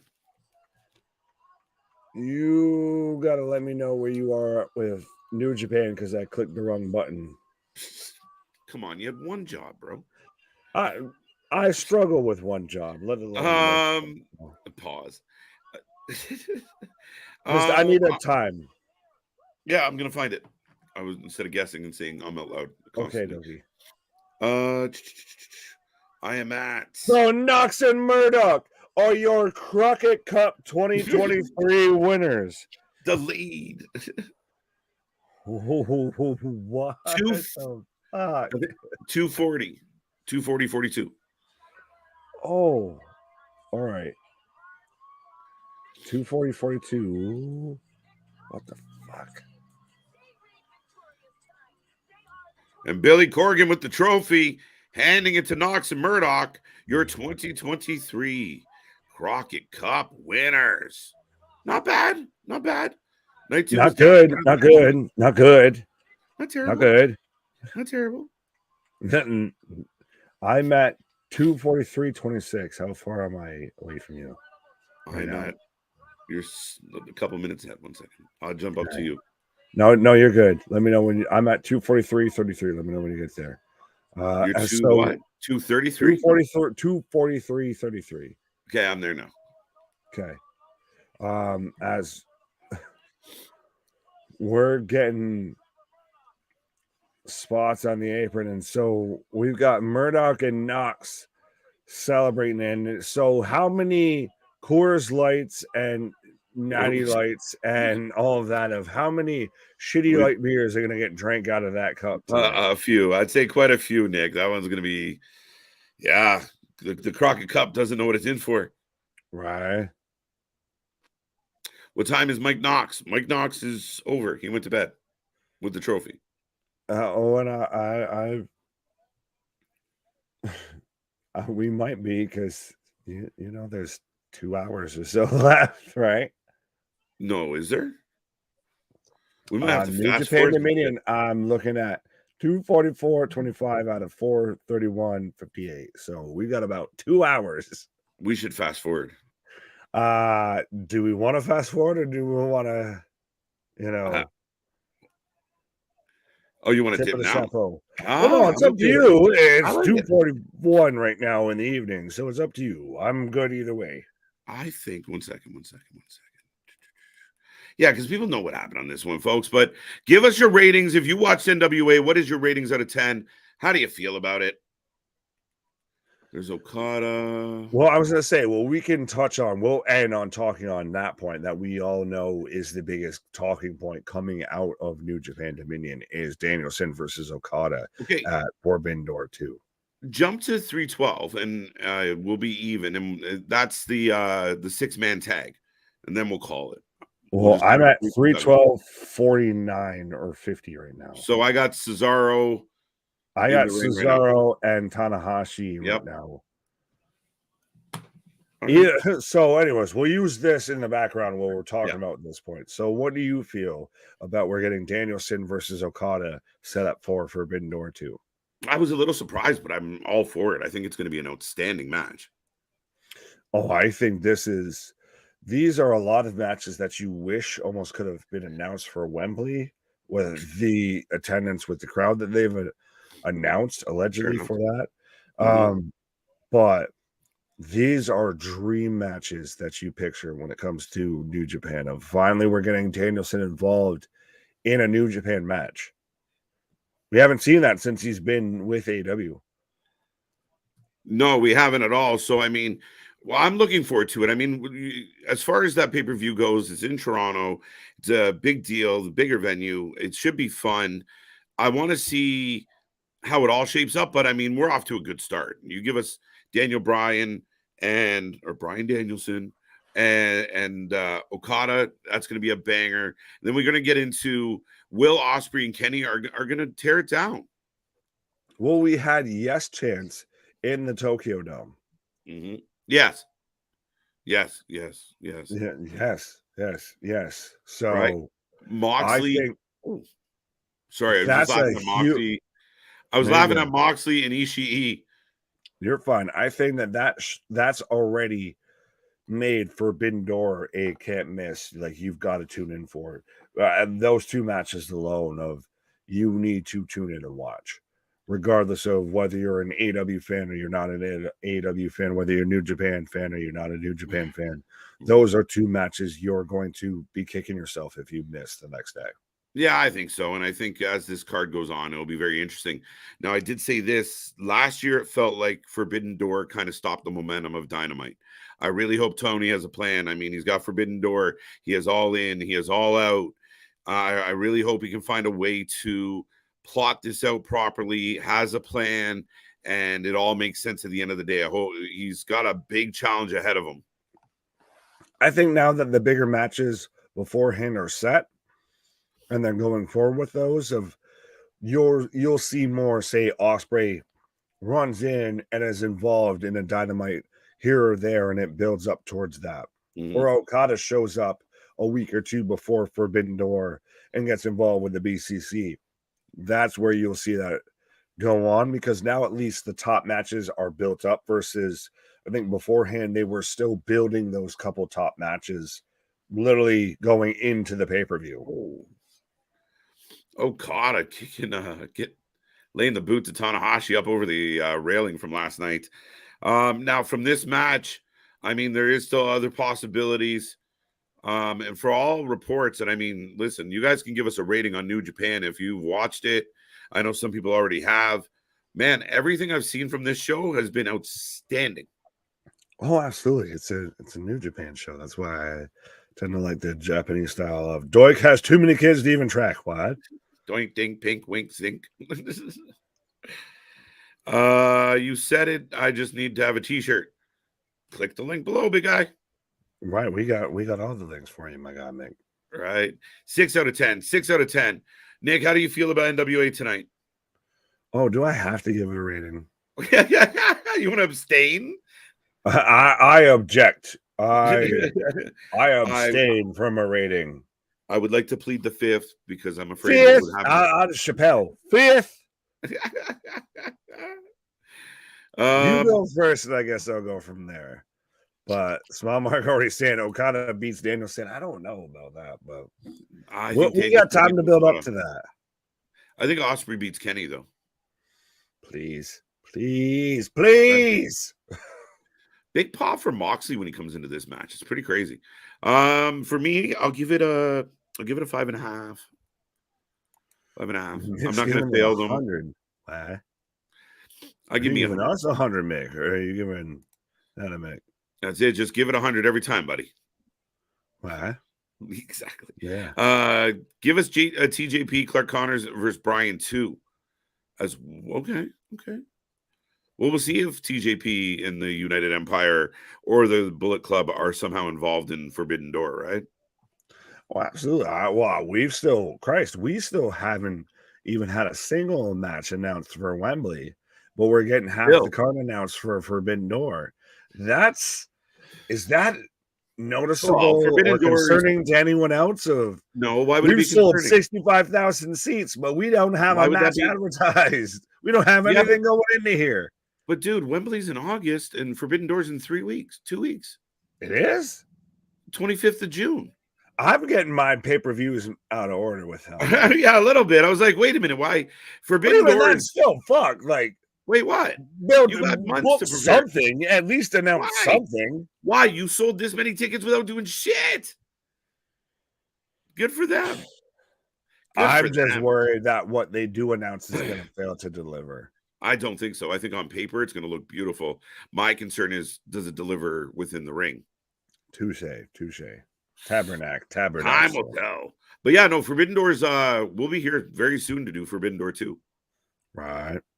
Vegas nights are full of crap. You talking about the high stick? Is the show over? Vincent Galloway, welcome. Yes, the Crockett Cup has ended. We are kind of rolling through, but I was going to say we might be here for a long time or here for a good time. The world may never know. Omega has been the IWGP champ before. Yes. Mm-hmm. He's had several belts in New Japan. Multiple times. Which team won? We got Murdoch and our buddy quarter past 10, Mike Knox. Quarter past 10 with the W. Right. Again, who's in the Cup semifinals? You missed them. It was Tyrus, BFT, Murdoch, Knox, and the AAA team. AAA team. That's what it was. With B.A. Baracus. Rob says, I hope the Mortons didn't win the Crockett Cup. Don't worry, they didn't. They didn't. They had a heel turn on night 1, and it meant nothing for night 2. Well, and now we've got Carino versus Morton Jr. for the NWA Junior Heavyweight, if I'm remembering the title correctly. Correct me where I'm wrong. That is correct. Okay, holy shit, I remembered something. You got one. I got one. But for me, that's why they turned Morton. They knew they were bringing Colby back. Colby comes back, wins the scramble. Babyface pop for Colby, even though Colby can be a good heel. So now we got a heel Morton going to go against a babyface Carino. Should be good. Well, I'm really intrigued by it. We'll see what's up. Oh, absolutely. Who won? Who would put against Sonata? Oh, that's a tricky fucking question. That's a long list. Well, no, it's a loaded question because I feel like a lot of people who you could put against Sonata right now, I don't want to say don't deserve to go against Sonata, but and you put him against Okada, it doesn't go the way. Like, it just feels forced. If you put him against Tanahashi, it feels forced. Even if, honestly, you put him against Ospreay right now, it feels forced. Yeah, I was wondering if New Japan needs to start developing their own stars within them. I think there's a certain generation they're moving past now. Yeah, and I mean, if it's the reference to Forbidden Door, I mean, you got a lot of options. You got a long line of guys I would love to see, in some dream matches. I mean, and I know we probably had it before. I can't think of it off the top of my head for sure, but like a guy like Eddie getting in there. But yeah, I mean, bring him over. Let's go. No, they'll do like Sonata versus Moxley. You think it'll go Mox? Yeah, okay. Same type. I was thinking the hard nose. Yeah. Who else really? Well, that wrestlers in New Japan. Like, on one hand, I would love to see Eddie compete for the IWGP, but at the same time, who would Tony go with that? Where's he gonna go? I don't think it would be an Eddie. Of Ospreay and Omega already tied up. Okada and Danielson are already tied up. Moxley, he'll get a draw. If you're doing at a Forbidden Door, you'll get a Moxley pop. You'll get a reaction. Wild thing, you make my heart sing. Right? How far did Yabo and Ruff go? They went to the second round in their tiny clown car.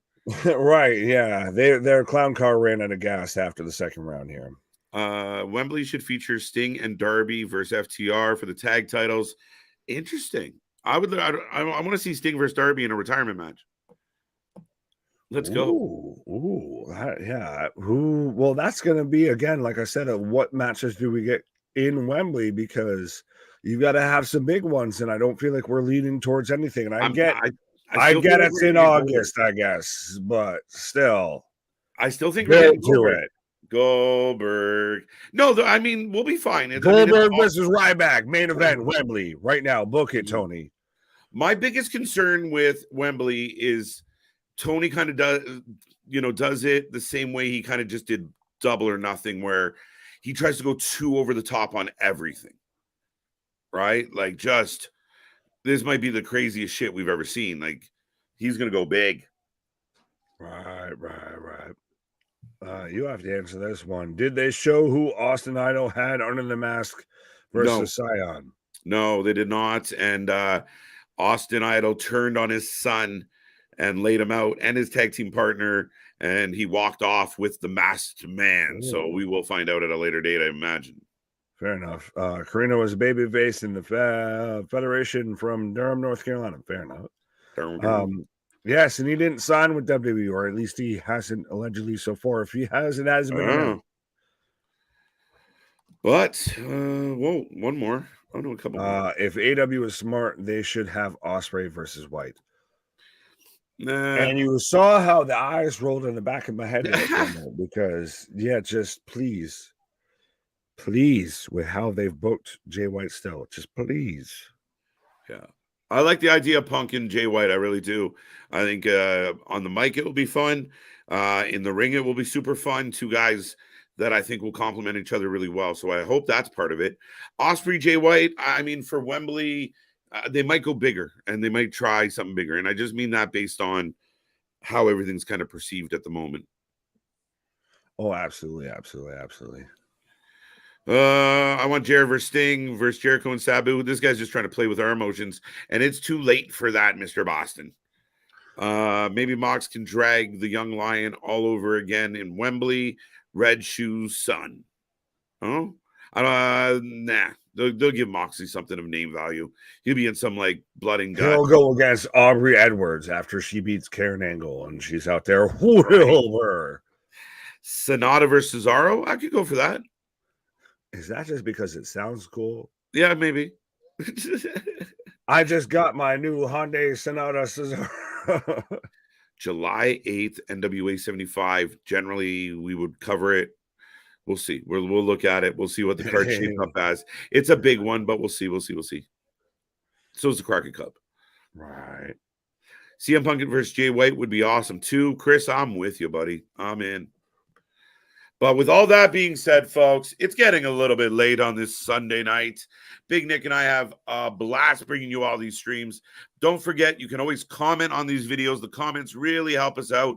So after we go off, if you have any thoughts or anything we didn't answer, throw it in there. But other than that, Nick, decent. Okay. A survivable night of the Crockett Cup. Wasn't my favorite. You see me trying to, I got you. The dirty win. It's a dirty win. It's a dirty win for the Crockett Cup. And sometimes you dominate. Sometimes you just kind of eke one out, and you just you're not happy you won, but you won, and that's the W is a W. It all looks the same on paper. But yeah, New Japan. I highly recommend everyone to go check out Dominion. Big stories coming out of it. We'll be here all week long to cover all the news, everything that involves Raw tomorrow night, 3 hours. We will be back for all of it. Folks, check out all the links below. Be a part of the family. Tell all your friends. Nick, I'm out of air. Our shit is real. Our shit is raw. Our shit is authentic. When you're talking about the wrestling, you better put that for life with it. Peace. See you on the flip side, folks. Go Crockett yourself. Bye.